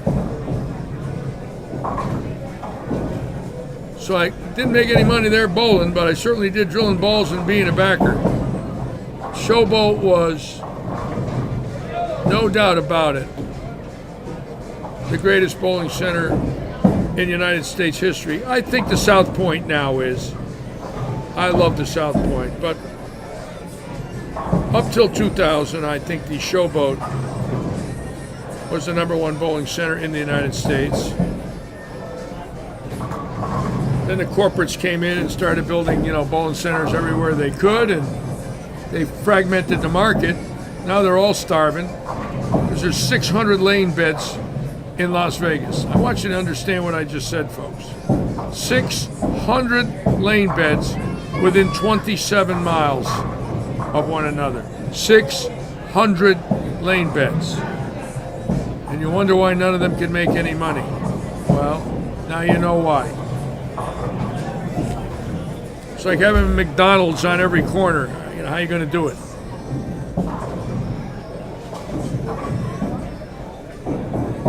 See, I know a little bit about the game where I wonder, everybody built 72 laners out there thinking they were going to fill. And all of a sudden now, they're empty buildings. And they're going to start closing them left and right, and they're all going to be becoming slot machine parlors. You watch. Mark my words. Those 72 laners sitting there empty all day long are not going to be that way for long. Couch close. This game, last 2 shots close, pocket hits.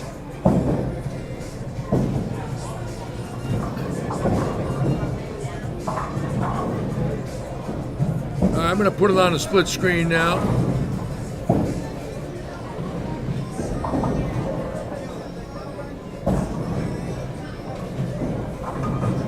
And as you can see,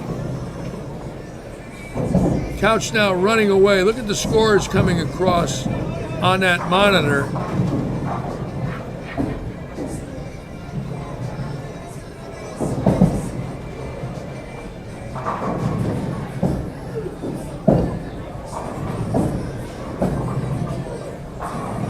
And you'll see right now as it reloads.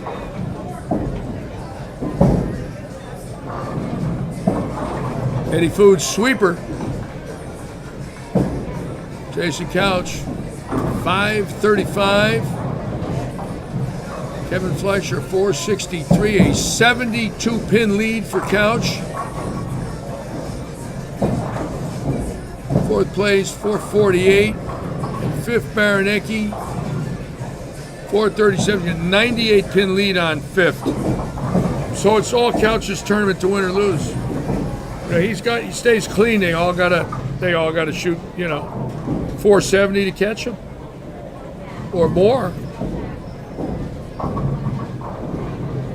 So we'll see what the bowling gods have in store for this great Hall of Famer.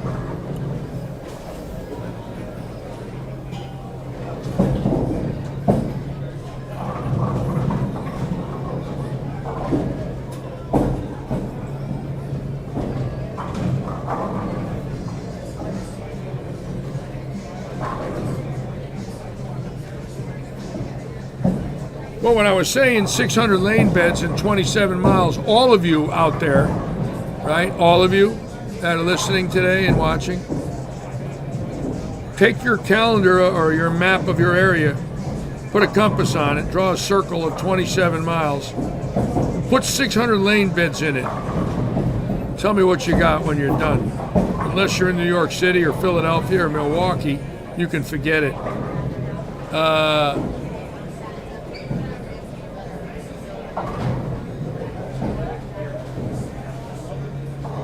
Oh yes, fresh blood for Bowler of the Year, Robert. First time in many years. Doherty, Troop, Lavoie. First time in many years now that Belmo is in trouble. We'll see.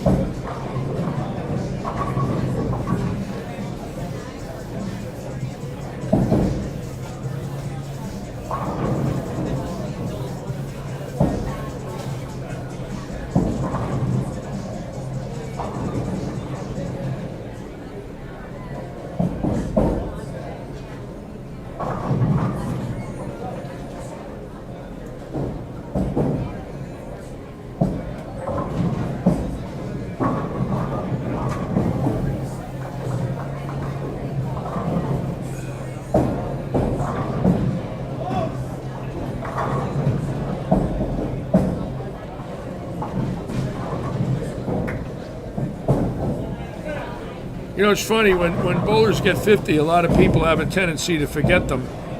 But in 2 weeks, Couch is here with Chris Barnes,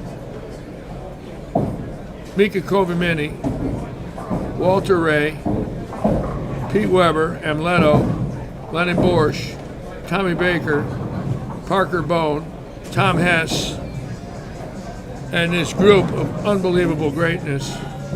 And you can bet that's why Jason's bowling good right now. Jason's very smart. I think he knew he had to bowl a lot to get ready. I think in the past his leg didn't let him. He looks very healthy right now. And if he is as healthy as he looks and his body holds up, you give him a little sniff, it's all over. He looks fantastic.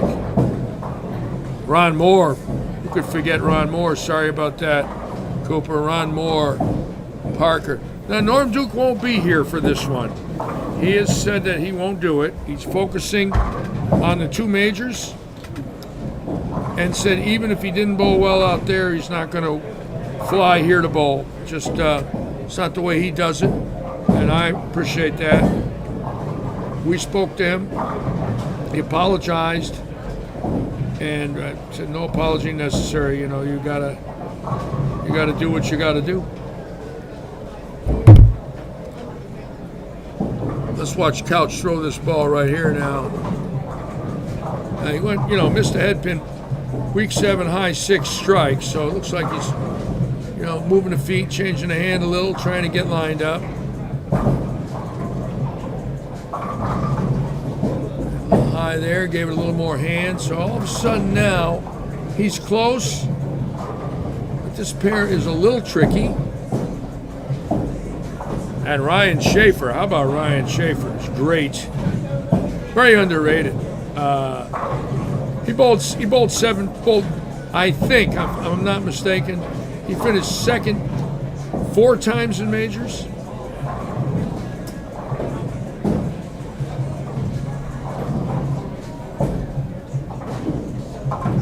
Anyways, Duke is very focused on those 2 tournaments in Nevada, and he believes he can win them. And he said that to me on the phone, that I'm going there to win those, Litchie. And I won't put anything after that in my mind but those events. And I said, I certainly understand.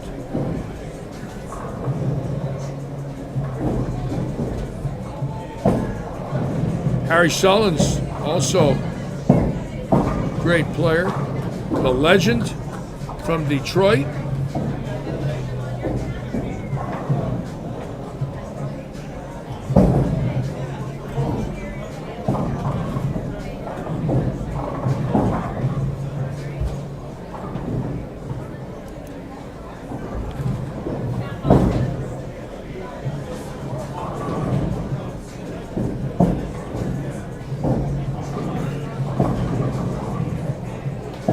I think the problem for the rest of the field is if Couch shoots 200, they still need 2-3 guys got to go 470 and up to go around them. And right now, these lanes do not look easy.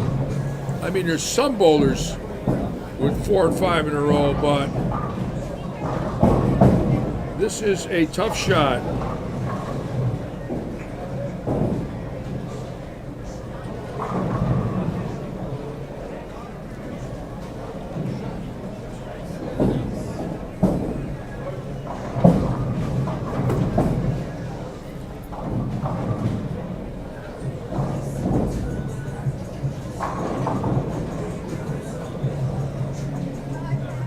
Trevor Roberts throws the ball great.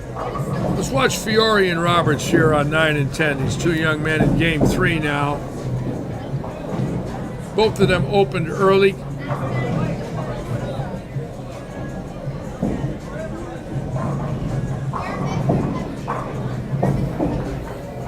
Fiore already in front of the return after 2 games. Wow.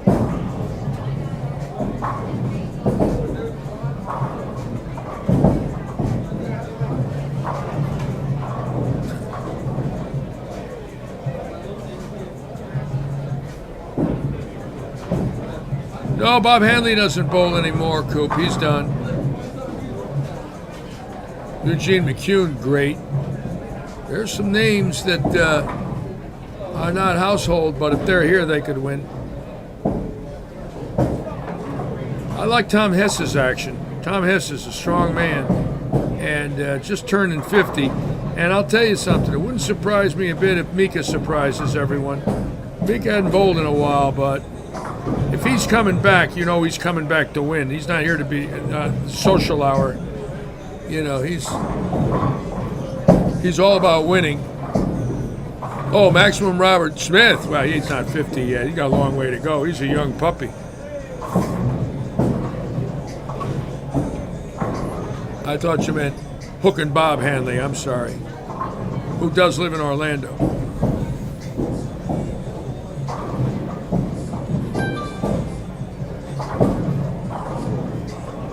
All right.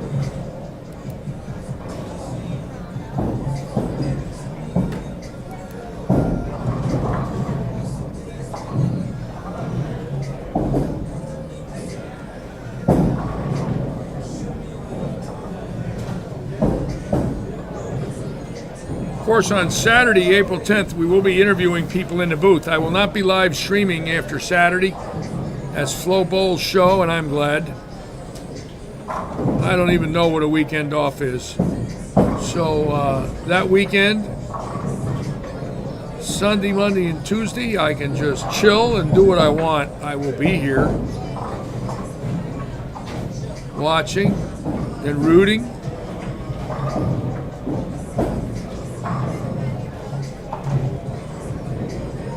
I'll tell you, John Huff's going to have a lot of people here rooting for him. Chris Keene will have his friends here from Lehigh. Going to be fun to watch.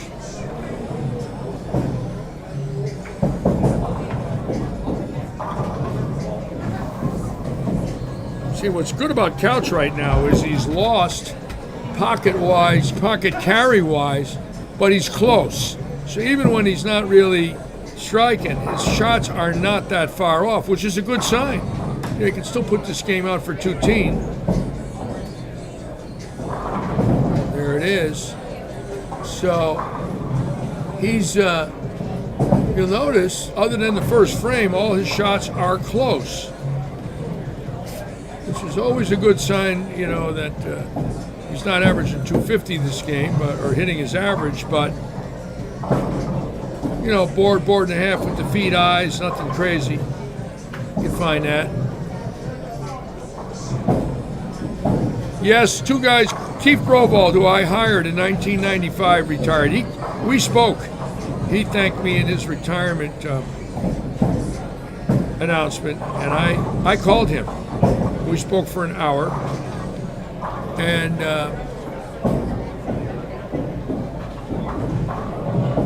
you know, it's a changing of the guard. Kirk Von Kruger's now gone, Mary's gone, Keith's gone. Changing of the guard.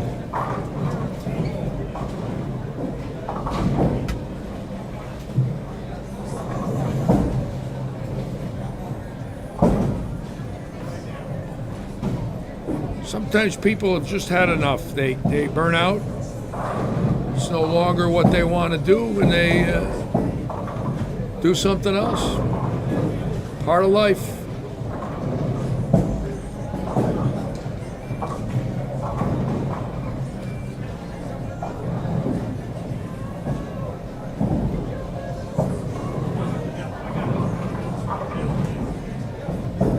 Really a good shot by Jen. Look at that game. No strikes. Here's a lady that's had 4 900s and 9-pin no tap. Look at that game. Can't buy a strike. A wonderful young lady. Very good bowler. Loves to bowl. It's in her blood. Watch this young man right here. He's got it. I like the way he bowls. He's going into second place now. Oh, that's beautiful. Look at that. Wow. He's going right into second now. He's the only one that can catch Couch, I think. His game is flawless. I give that game an A+, folks. Larry's rating system, that's a 99.9. Now watch this ball be a 4 count right through the nose. Watch the beautiful power stroke of Chris R. Carroll. Fantastic arm swing. Just wonderful look. Head doesn't move. Wow. All right. Is that beautiful or what?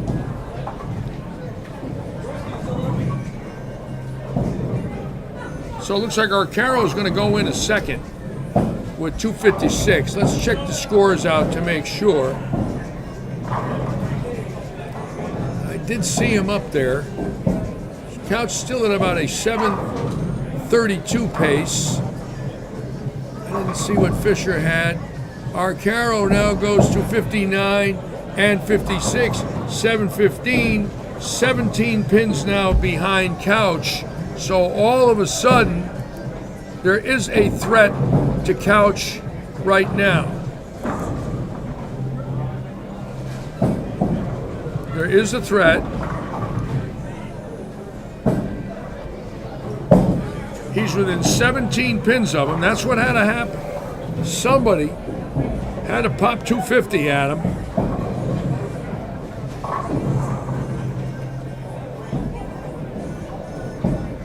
And now Couch's lead is down to 17 pins based on a 197 finish.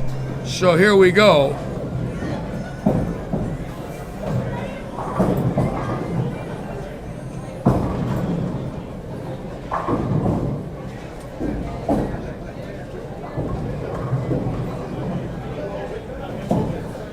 What's really interesting is Arcaro is beating Tom Darty by 100.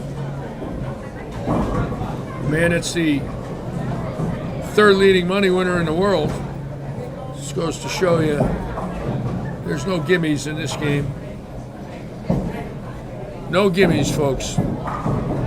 1 week you're taking the elevator, and the next week you're taking the shaft.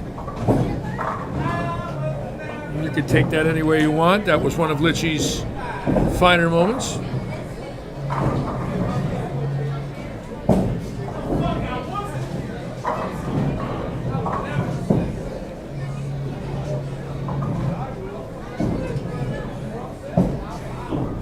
I know, believe it or not, this is big for Couch. He wants to set it up for the 9th and 10th.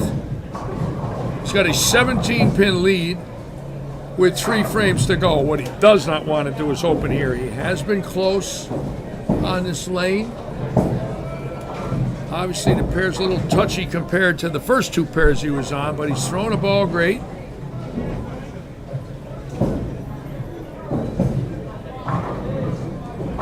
That's a veteran shot there, folks. You notice his footwork. They never leave the approach. See, I'm a fan of that, you know. Bob Strampy did that when he was bowler of the year in '64. His feet never came off the approach. And there's something to that. You obviously can feel your footwork and your timing steps. Watch Couch the next time he bowls. Power player, feet never off the approach. Let's see if I'm right about that.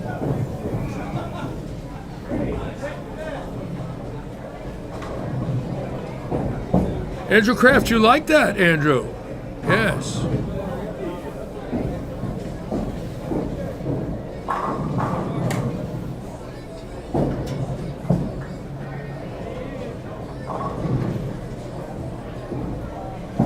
Okay, game 4 now coming in.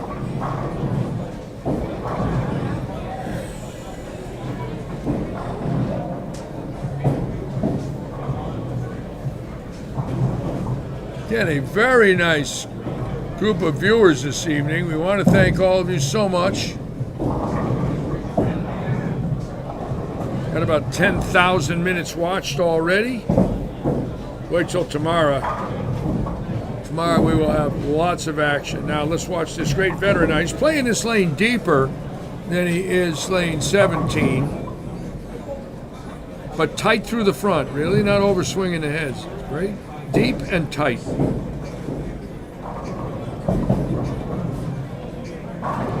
Oh, got a break there. Take it, trip to 6. So now he's 37 pins and can bring the lead to 57 with a double. So those last 2 shots were monstrous, considering if they're opens, he loses the lead. So he's 2 balls away from losing the lead. Now he's 2 balls away from leading by 57. It just goes to show you how fast it could change. Scott Cooper bowling pretty good now. A left-hander here, local. Throwing darts right up 10-11. Look, tight through the front. Watch this, right up and at him. Leaked it. Good game, 46 for Cooper.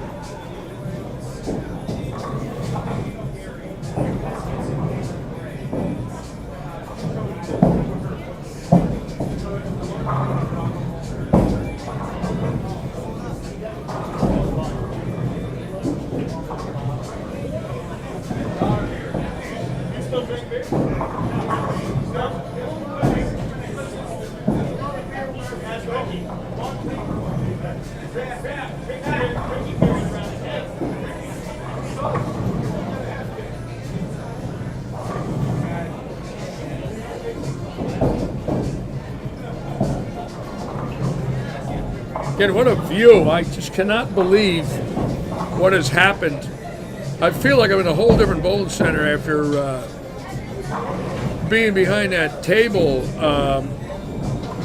literally for 20 months. And all of a sudden, I got a clear view of every pair in the house. And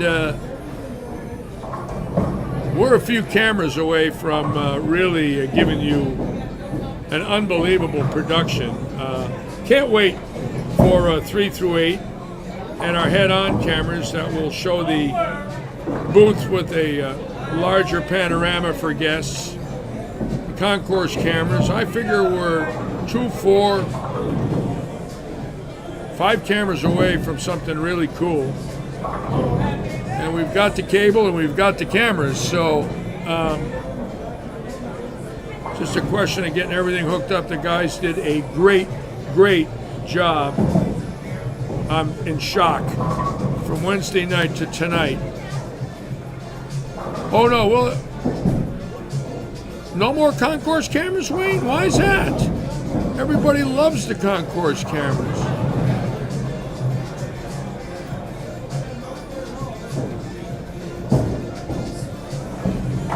Got to show the fans. They do that in football and baseball and basketball. Don't want to see the fans anymore, Wayne?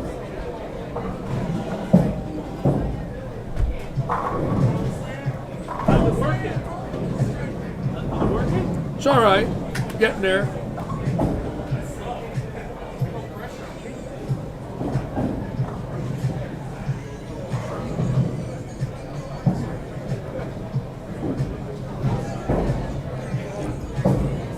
You don't want to call it the fan cam, Wayne? Let's have something to make it the fan cam. Something. Got to have one in there. Show all the babies and the mothers and everybody eating pizza. Not your decision? Well, in that case, don't do it. All right, now couch coming up. Here we go.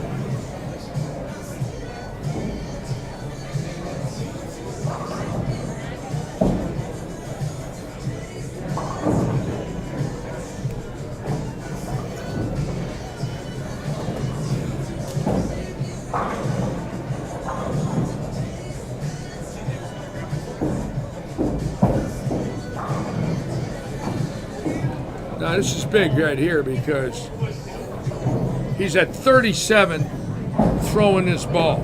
He opens, he's in the low 20s. He strikes, he's at 47. If he doubles, he's at 57. And at that point, Chris Arcaro, has got to bowl at least 230. If couch falls apart, shoots 180, and right now he don't look it. But you never know.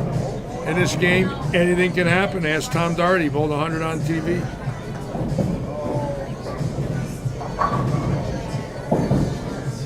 You can tell he's been practicing, folks. Those shots are too good.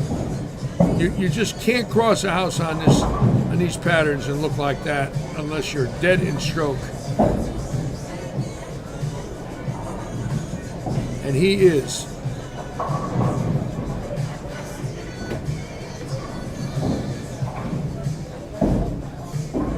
What's more interesting is he's pretty much forgotten. He's 52. And you don't hear him about being a factor on the senior tour because he didn't bowl it last year. And the year before he was injured. So I think a lot of people sort of wrote him off, including myself. I didn't think I'd see him throw it this good again. But I'll tell you what, he's puring them. Look at that footwork. Just wonderful. Look at these shots. See the feet? They never leave the approach. That is a tip for all of you that want to control your speed control. If you control your feet, you control your speed. Sometimes if you're lifting them in the air, you don't really know enough. But he can feel his feet and add a little or take a little away. And watch it. Big high backswing, the feet never come off the approach. Look. Wow. Fantastic. And how about that finish? 237 to go back to a 57-pin lead for Jason Couch. And, yeah, it's beautiful.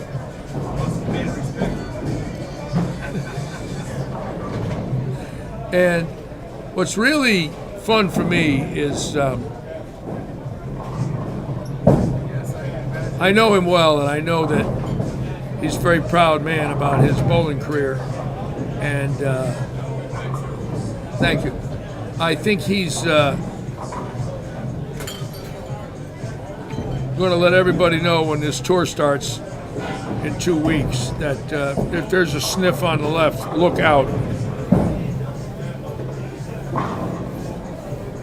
Okay, we're going into game 4.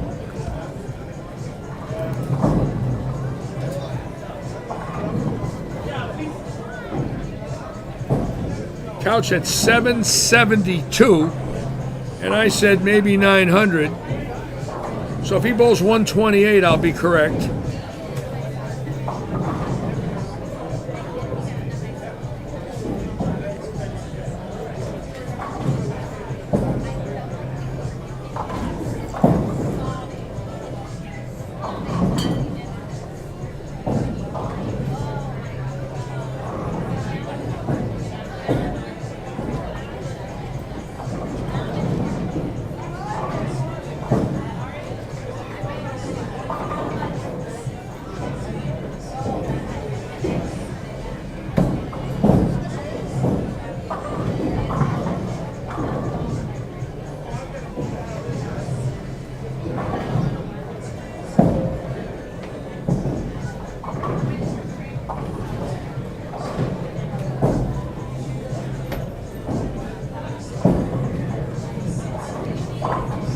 You know, anytime you get a tip like that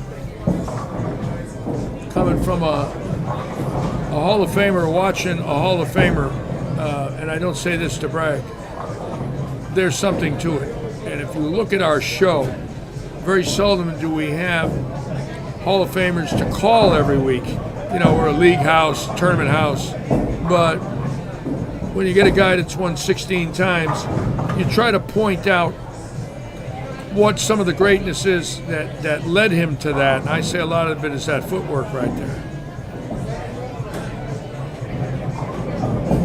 And his back angle that controls his swing plane seems to be just dead locked in at the release point within an inch every shot. So dragging the feet and back angle, very critical to change or control the plane of the swing entering the lane. Ball entering the lane, back angle a little too forward, you're down early, back angle back a little, you hit up on it. So all of that has to be correct in order to, you know, really master these tougher conditions. And right now his fundamentals are just locked in.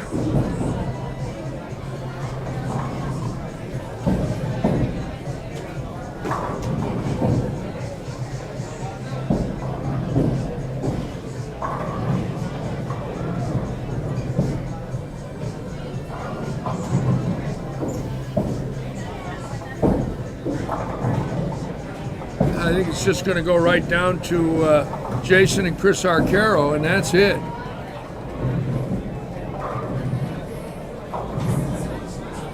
A two-man race.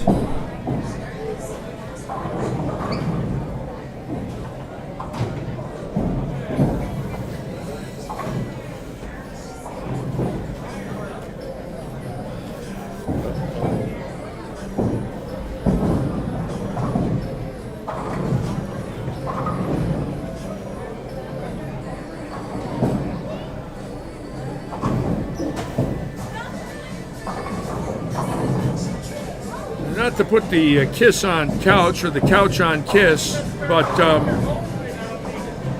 couch is also doing something else right now. And on a shot like this, you really can't add up what it means in the true sense, but he's clean. Okay? So every one pinner's been made. The 5-pin washout's been made. I think he had one other 7 count. So all 1-pinners. So he's maximized his loss of count. 257, 278, 237. So 2, 5, 8 pins in count lost in 3 games. That's fantastic. Crossing a house two different patterns, 8 tins in count.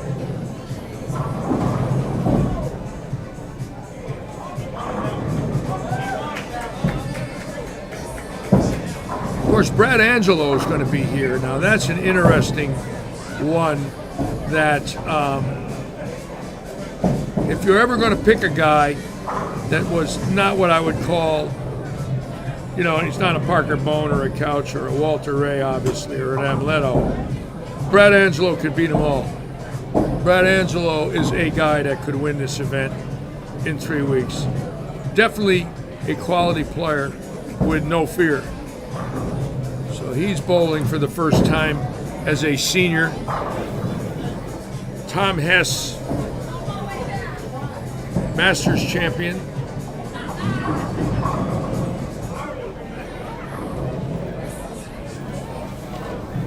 Can't wait.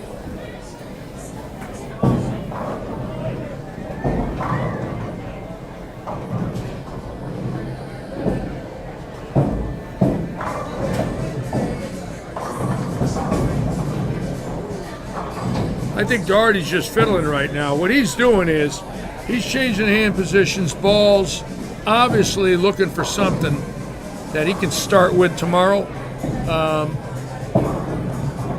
Middle of the road and shark. Scott, middle of the road, shark.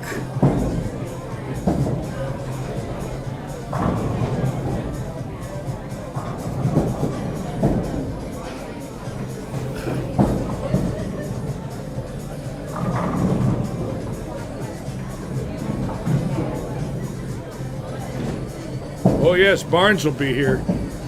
Barnes is ready. He bowled great here last month in the scratch.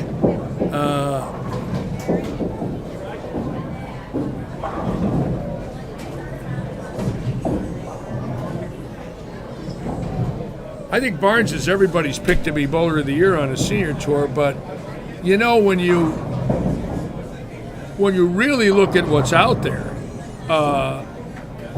there's this core group. I mean, Sammy Ventura could win a couple of these in Florida in a heartbeat. You know, not many people are picking Sammy, not because he's bad, because of how many great bowlers there are. But a guy like that can win, and that's what makes that tour a little tougher than people think.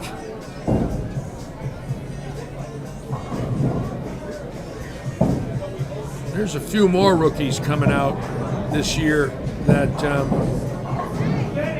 might surprise the senior tour.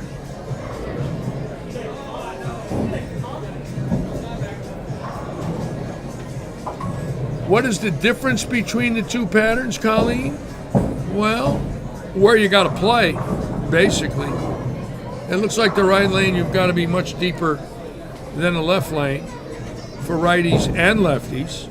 Okay, but it looks like the right lane plays much farther inside for both left and right, which is a disadvantage to the righties because some of them might have to stand in front of the ball return. If the left lane was the one that you had to play farther left in, so what? There's nothing there to bother you. Some of these guys, was he locked in or what? This guy's on cruise control right now, folks. He's got a shot at 1,000. And Scott Cooper's also bowling well as a lefty, so it looks like right now, the left side pair to pair, that they don't have to do any real serious moving, and that's always an advantage. When you go pair to pair and you got to make 2 1s and 1 0s and 1 1s, that's not so tough.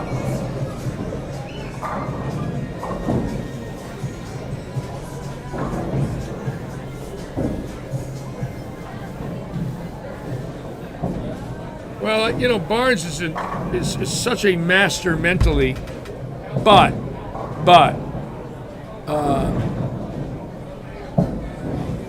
even though he's younger than many of the dominant seniors have been, because he's, I think, 51 or 2, maybe 50.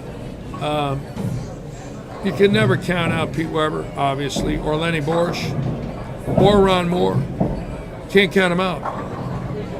And Mika, you can't count out. That's going to be interesting. He's sort of a mystery. Nobody's seen him bowl professionally now for 6-7 years. So that's going to be somewhat of a mystery until we see him here. You know, if he's getting that thing 8 feet over the foul line and winding on it, watch out. If his loft game is right, he's one of the best to play loft ever lived. He played loft his whole career. And that is an advantage. If you can play loft, you don't have to move laterally left to right.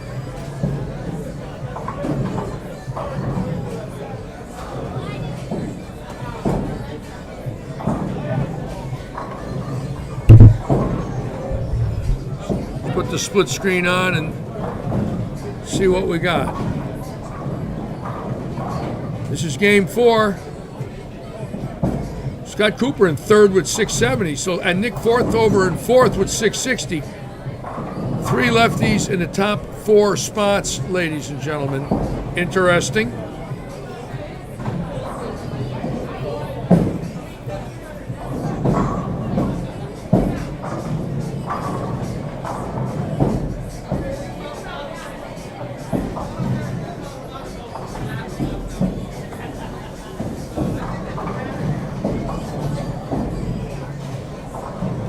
You know, Barnes has that second place stigma. He ain't alone. Ray Bluth had a bunch of seconds. It was a stupid amount of seconds. I think he won twice on the national tour and had 10 seconds. That's because he had to bowl Carter and Weber his whole life. And Hennessy and Patterson and Hardwick and Zahn and Ritker and Stefanich. Then there's Ricky Ward, won 6 out of 9 title matches. 667 title winning percentage. I was 1 and 5. I got my brains beat in every time I bowled for a title. To this day, there's pain because you know you could have won. And every one of my losses, it was 1 ball. Every one of them, 1 ball and open. If it was a strike, I win. If it was an open, I lose. So you know. That was Barnes' MO. A lot of opens, late in games.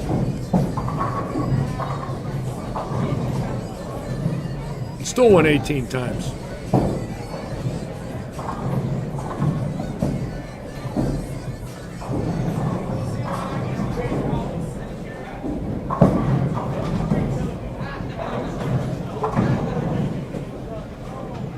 So it looks like Jason Couch right now, folks. Other than Chris Arcaro, and let's see where Chris Arcaro is. I know he's over 700. Let's check these scores here now.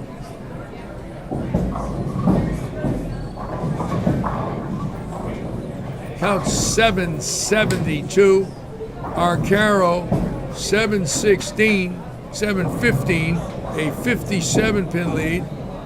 And next high is 670. Couch beating the whole field by 100, but 1 bowler. So Couch right now on cruise control.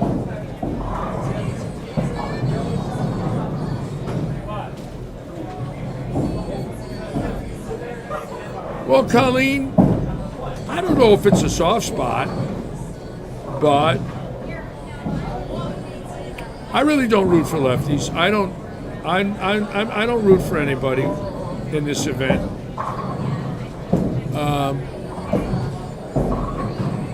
I'll tell you what I do root for. I root for people who are struggling and bowling so bad that you look at their face and you see the pain because they're lost. I feel bad for them because, you know, it means so much to them to bowl good, and you see somebody that's 520 after 3 and they don't know where their ball's going, and I feel bad for them. I really do. Oh, DJ Archer, he lofts it. But the difference between DJ and Mika is Mika lofted it to win, and I don't say that to knock DJ. But that was the major part of Mika's game, was playing loft. And I believe when you know how to do it that good and you become a USBC and PBA Hall of Famer, that's Kyle Troop. Kyle Troop. Yeah. Second ranked bowler in the world. And right now, Couch looks like the number 1 ranked bowler in the world. Welcome back, Jason. Welcome back to the world of winning, bro. If he's got this tomorrow, folks, there'll be nobody catching him. If this look is identical tomorrow, it's over. I'll tell you that right now. Because the right isn't going to play consistent every game. There's no way. It can't.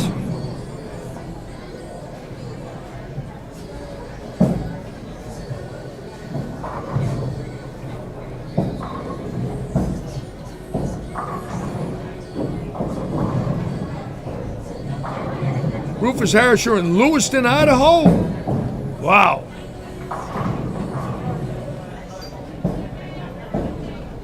Lewiston, Idaho. Wow.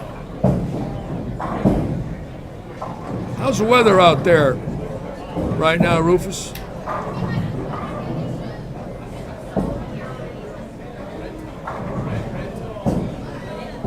Scott Perkins, you're a lefty? You know, I'm not a lefty. I do everything right-handed but bowl. So I haven't been a bowler, much in the last 40 years. So I'm a righty.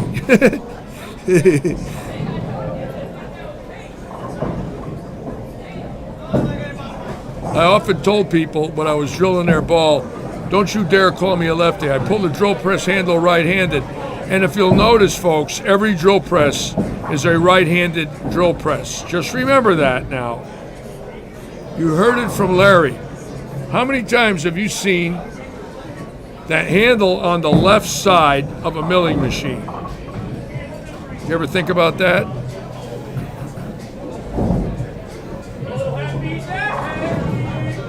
Well, every day's different, Paul, we know that. But, like I said, if he has this look tomorrow,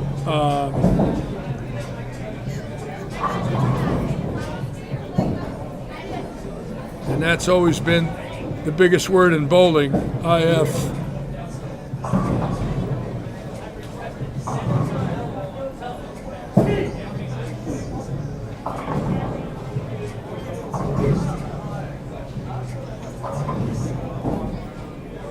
$60 degrees, that ain't bad. Rufus?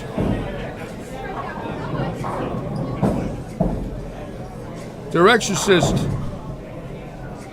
I was born on the Bronx-Queens line and lived in Astoria when I was born. Dick Batista lived in Astoria, Andrew Pepe lived in Astoria, and so did I.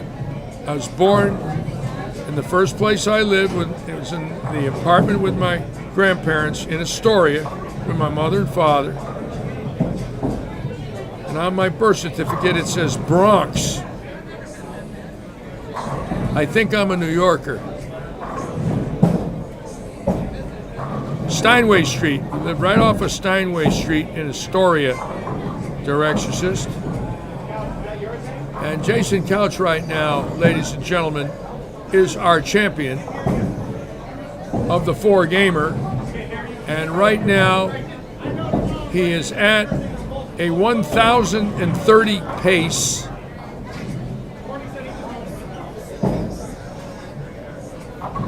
.1,020 pace. The Whitestone Bridge was not far. I love the bridges going out of New York City. I love the Brooklyn Bridge, the Whitestone. Oh, do I love them. The George Washington, the Throgs Neck, and the new Tappan Zee. Wow! The new Tappan Zee is the best.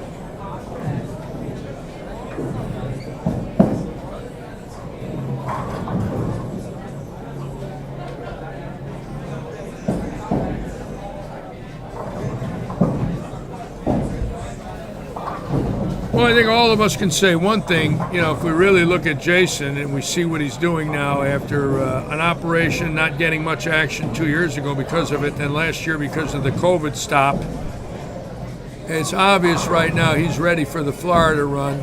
And I think what we see now is the true greatness of this Hall of Famer. And regardless of whether the lanes favor the lefties or not, the bottom line is what he's doing is why he's in Hall of Fames. They give him a shot, and look what he does. He's going to average 260 or more, crossing pairs. So, hats off to Jason.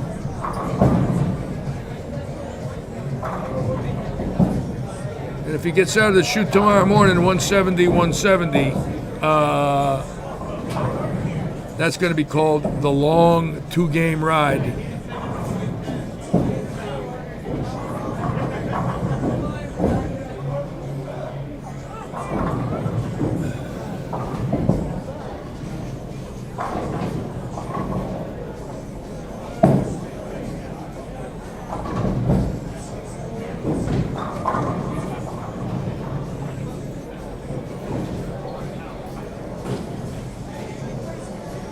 Well, direction system, I'm a devout Yankee fan. Birth certificate, born in the Bronx. Devout Yankee fan. Devout.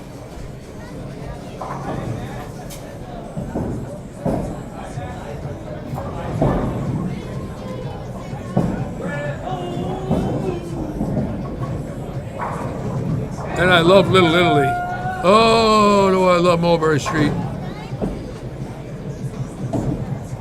I plan on going to Mulberry Street this summer.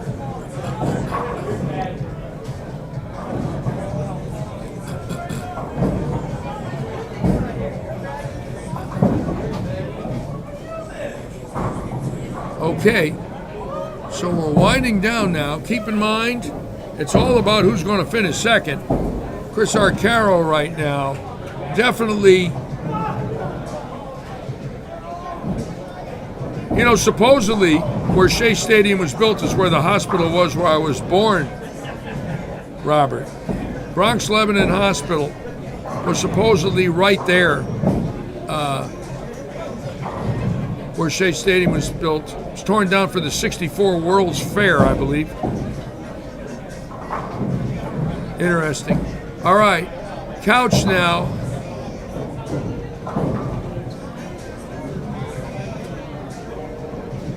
Can actually go 1062 and beat this field by 150 pins. And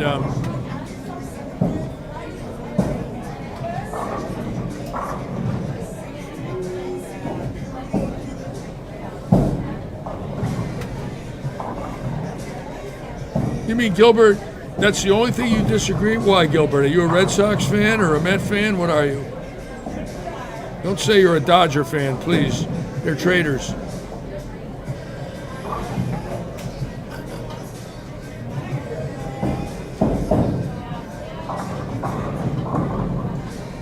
All right, here we go.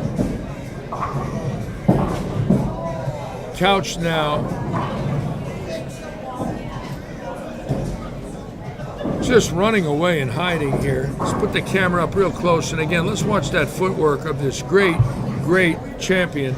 And you really get a chance to see it here, how he drags.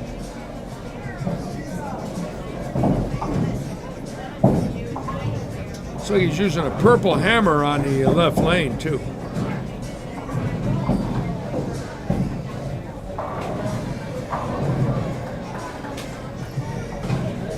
Everything's great other than, which is nothing, you'll find them. What was it, cables that you can't match them up?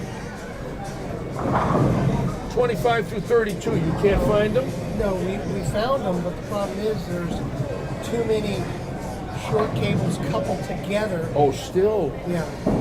See, we were trying to pull the cables, and that's what we did the first three, but we didn't have enough to make it to the next one. But the cables are on order. So we won't have them tomorrow? They're supposed to come in tomorrow, but chances are it won't get here till tomorrow. So we won't have 25? There's no way? No, well, Mike Mike Schmucker is supposed to be coming in first thing in the morning. Going to give it a shot. See if he can do it. See if he can fool with it.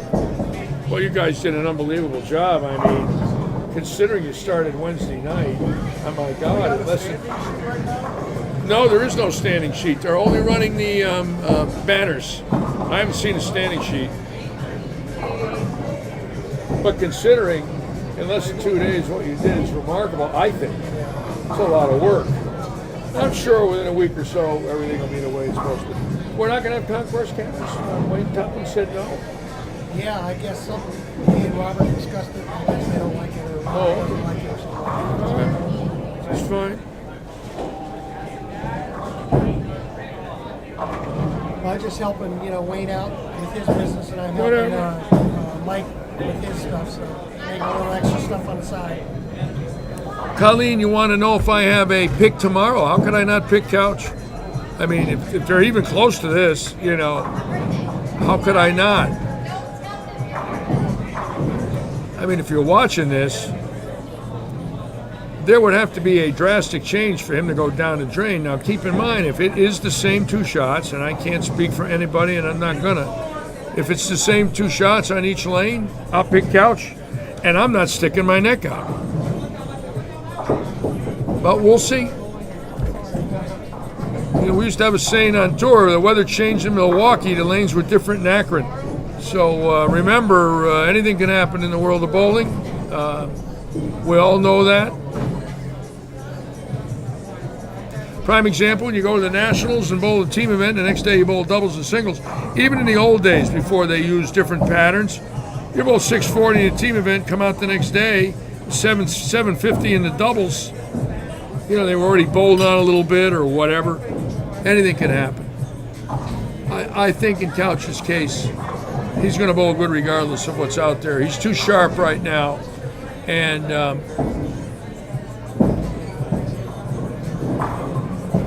well, it happens to everybody. I mean, Tom Darty just got done beating the best in the world, and right now in this house he's 30th. So I mean, it's just the nature of the game. It's conditions. It's always been a conditioning game. It always will be. And as far as saying the same every day, I doubt it. I doubt that very much. Even our house shot changes here. And we oil them the same. We don't change the pattern. One night they're a little tighter. Next day the back end spark a little more. It's just whatever happens.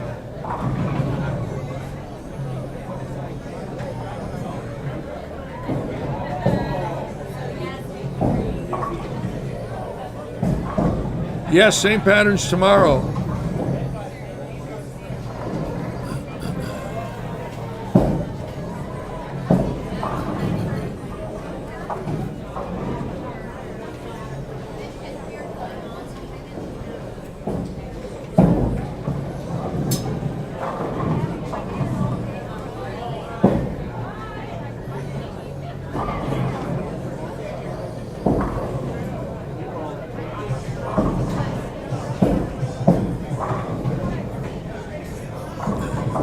One thing I learned about the Kegel Flex machine, and I've seen it here, we got one of the best mechanics in the world here who knows how to get that machine absolutely spec'd perfectly.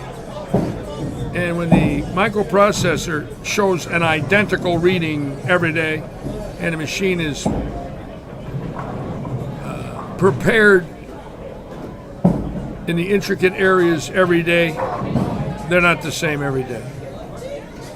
And it's not Kegel's fault. These are 30-year-old panels. I think air conditioning, I think temperature, I think the time of oiling and how long the oil sits, humidity, I believe it all has a factor. How much of a factor? 1%, 5%, 8%, I don't know. But no, same machine. Oh, 2 different machines are being used. I didn't know that way. Okay, then that's good. One machine one way, one the other. That's fine. I don't have a problem with 2 machines being used. I think that our sport has been like that for many years. Even on tour, when they would be different Second day, everybody would say you changed them, and we didn't change them. They were different.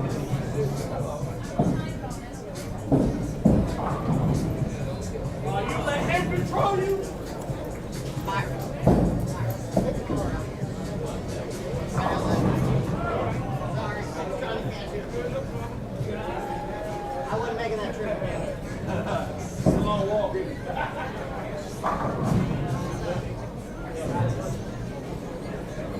No question, airflow.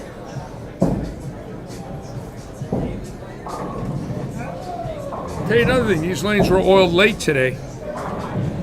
Tomorrow they're going to be oiled at a different time of the day. Does that mean anything? I don't know.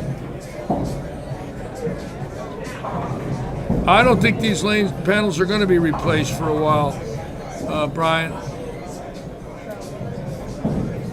The reason I say that is our scores have been really good in our leagues. We just missed an association record. I believe, and again, I could be wrong,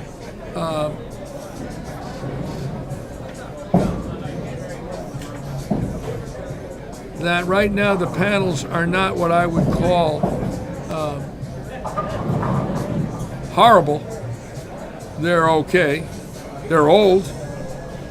But the lane machine has done a great job. That flex machine is a great machine.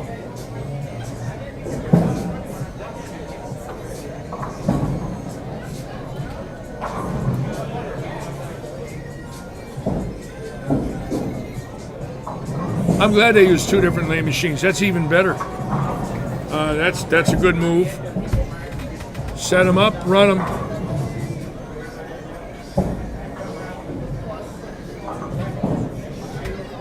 The PBA goes the other way. They oil all the odds and come back and oil the evens, or vice versa with one machine. And Couch, right now, owning the left lane with the purple hammer, and I mean owning it. His reaction on the left lane is his wheelhouse beyond comprehension. Just devastating.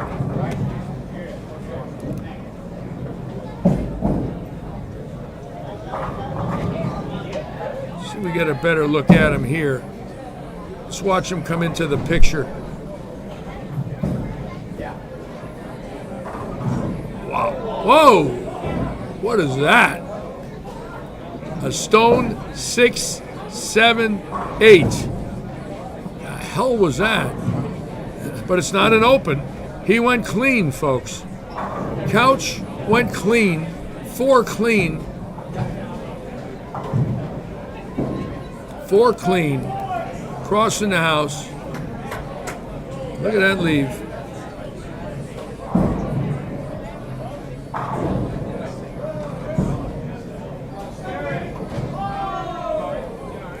$254, $772,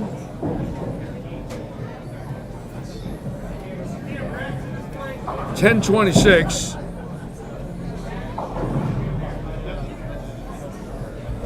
no, was clean.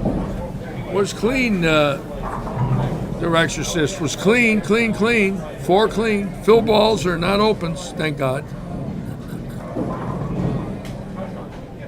Second one was, well, could be a fill ball. It's not an open frame, so 4 cleans, dual pattern. Had a lot of fun. And Jason Couch, our winner.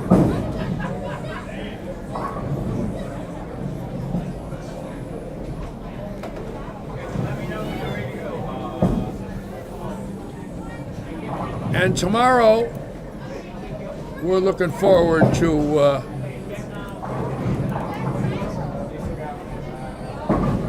another great show. About 15,000 minutes watched since 6:30. That's pretty good. 3 hours, 15,000 minutes, and we're done. It looks like Jason, the winner. I don't know about our Carol. We'll find that out shortly.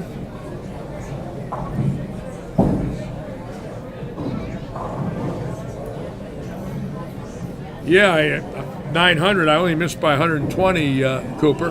That was close.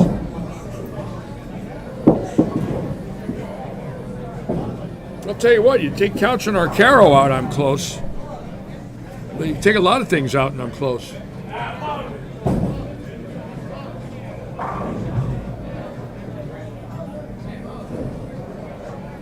Baranecki, let's watch this great young champion here. Let's watch Baranecki finish up.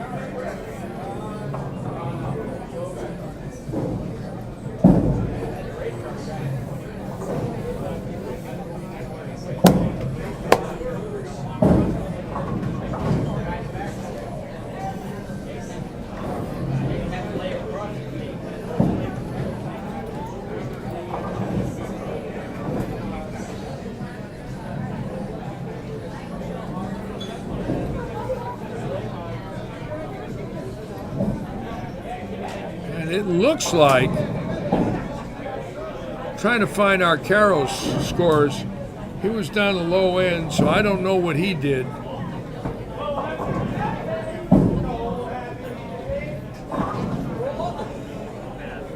Chris Arcaro throws the ball great.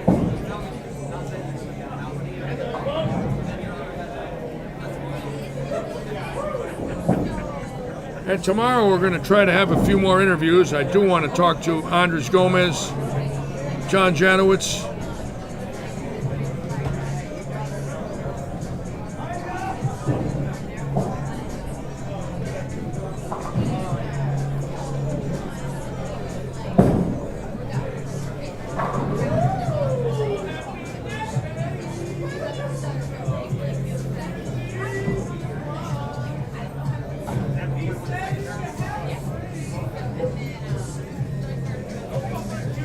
Quite an interesting night, simply because Couch and a runaway, when you really think about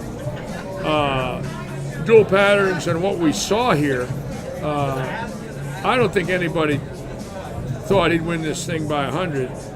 Hey, old man. I don't think anybody thought he'd win this thing by 100, but it looks like he's got a 100-pin win over second. And there's no way that I would have picked that no matter who won, they'd win over 100 pins over second. It goes to show you the skill level of great bowlers like this. This man has been hurt, missed a year, 52, and just went out there and whacked them. And that's how you get into all those Hall of Fames. No doubt about it. Well, we're looking at the scores. I don't know about Arcaro. I'm waiting to see so I can give you folks the scores of the last game here. And I don't see anything yet that's going to tell me that.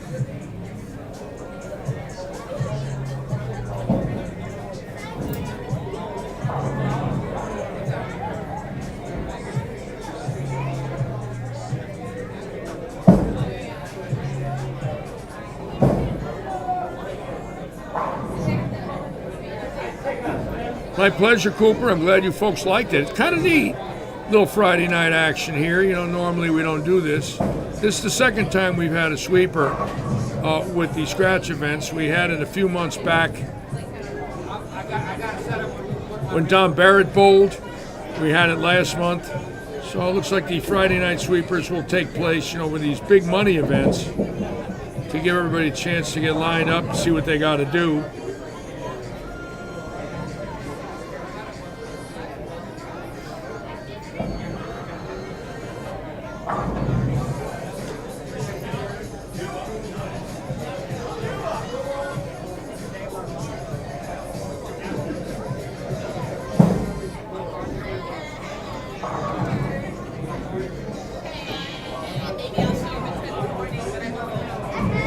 Well, thank you, Gilbert. Thank you, Bobby Mason. I'm glad you guys liked it. I'm honored.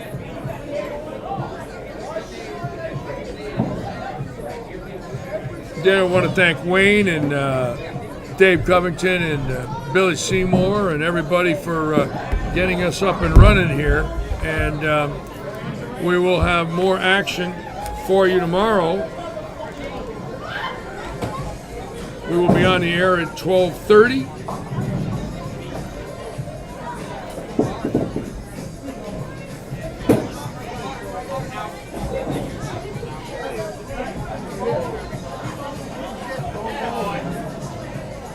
And we want to give you some scores to let everybody know what's going on.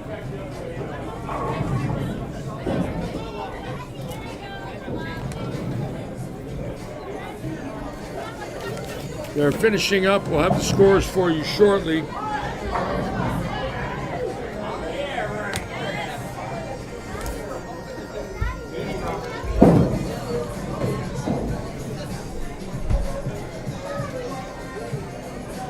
And in about 14 hours, we start again. That's cool. And the boys finishing up here on 15. Let's see who's throwing the last few shots.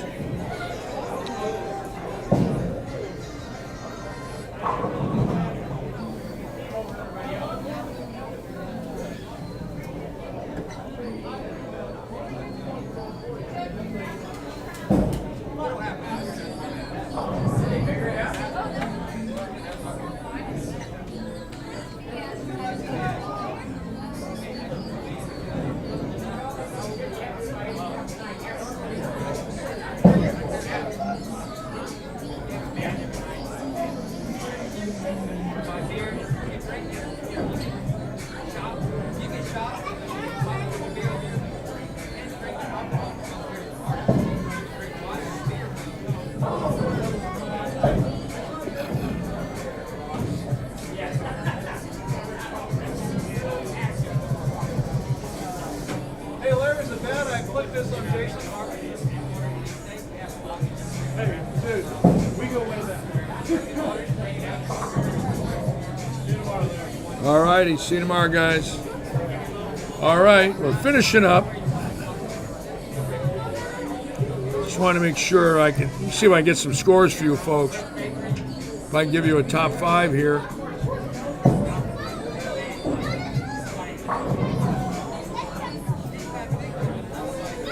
And Jason Couch already getting some pictures taken on cell phones. He is a celebrity, and so nice to see.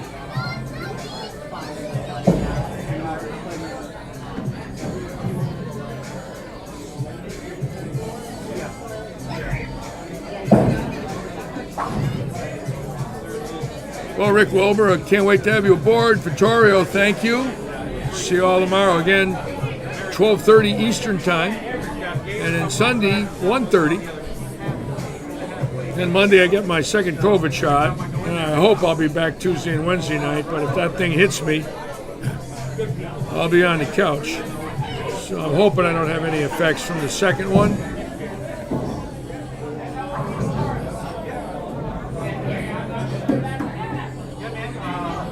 And again, we're just waiting.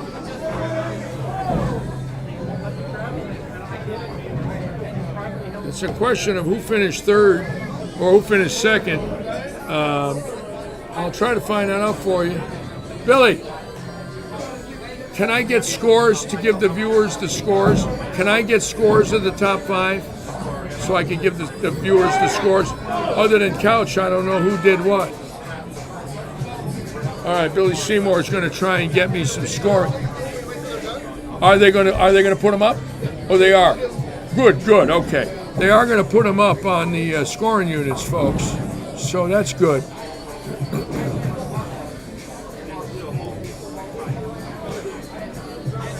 That's good. So we should have them up shortly. What a performance. I'll tell you what, that was... You think about... I don't care what the lanes are like. You cross in pairs and shoot 10-20. Dual patterns.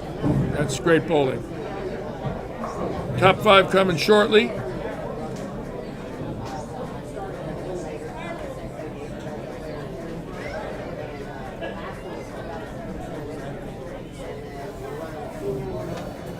Well, what a view I got here. It's the bird's eye view. Check this out. at that view.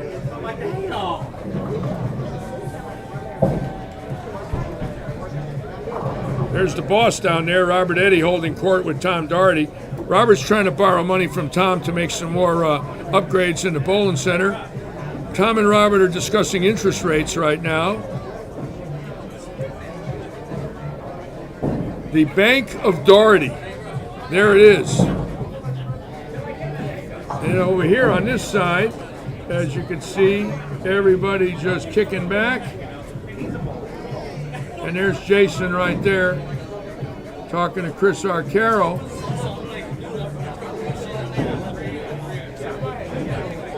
Jason Couch just telling the bowling world he's not done yet. That's for sure. And there it is. That's the bird's eye view from the booth. There it is. And if you go right here like this, there it is. Living proof that old bald men can do TV shows.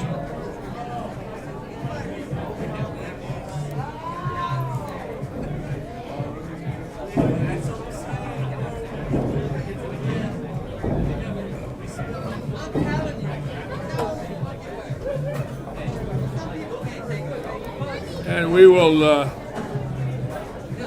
we're looking for the scores for the update now coming across the banners, and then I'll put it back on the scoring units for you so you could see who the top 10 were.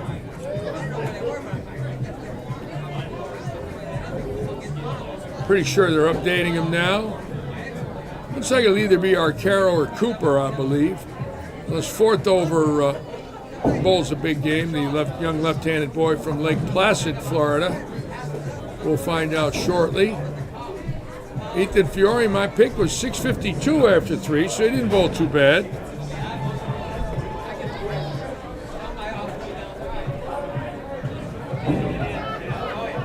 And we're waiting.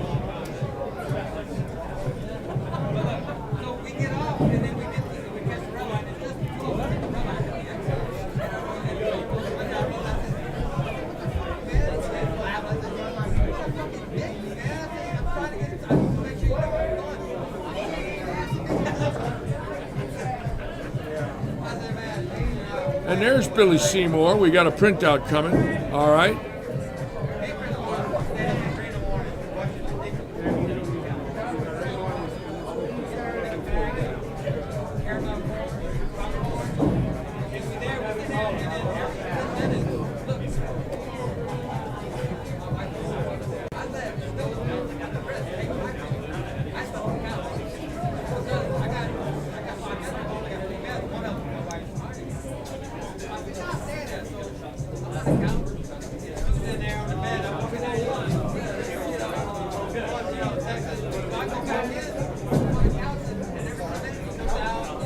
And Billy's going to get me another printout now.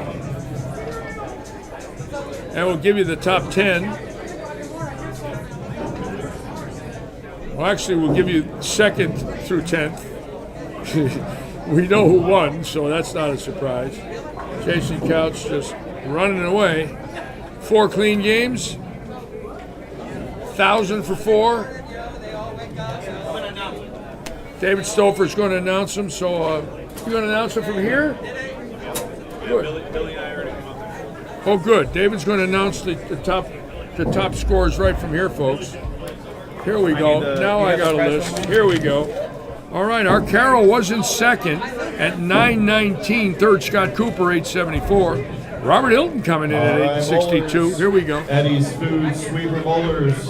All right, so first off, as I came to most of you, pair to pair, to apologize to you for the lane patterns.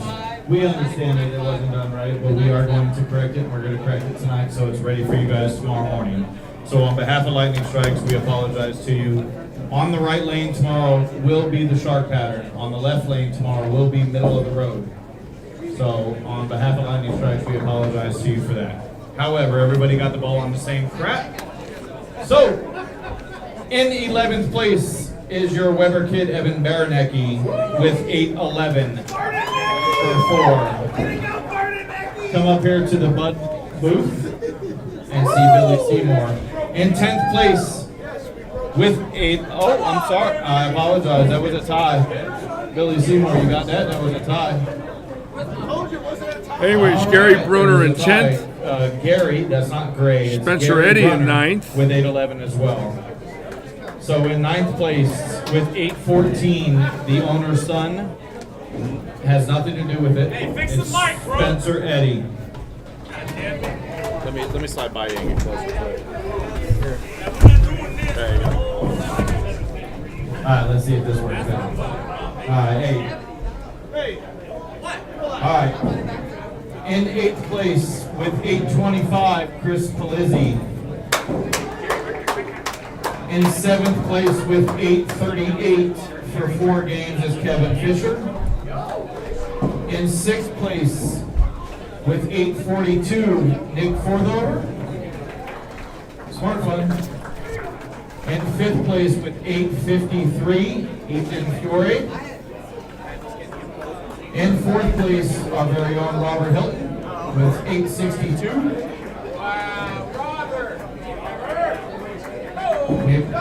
Maybe you found the right ball now. In 3rd place, our very own Scott Cooper, shocker left side, with 874. 2nd place, Mr. Chris Arcaro with 919. And some of you might have heard this guy. He plays on the opposite lines of most of us, Jason Couch, with 1,026. Congratulations, Jason. Good luck. Wow, Jason Couch the winner now.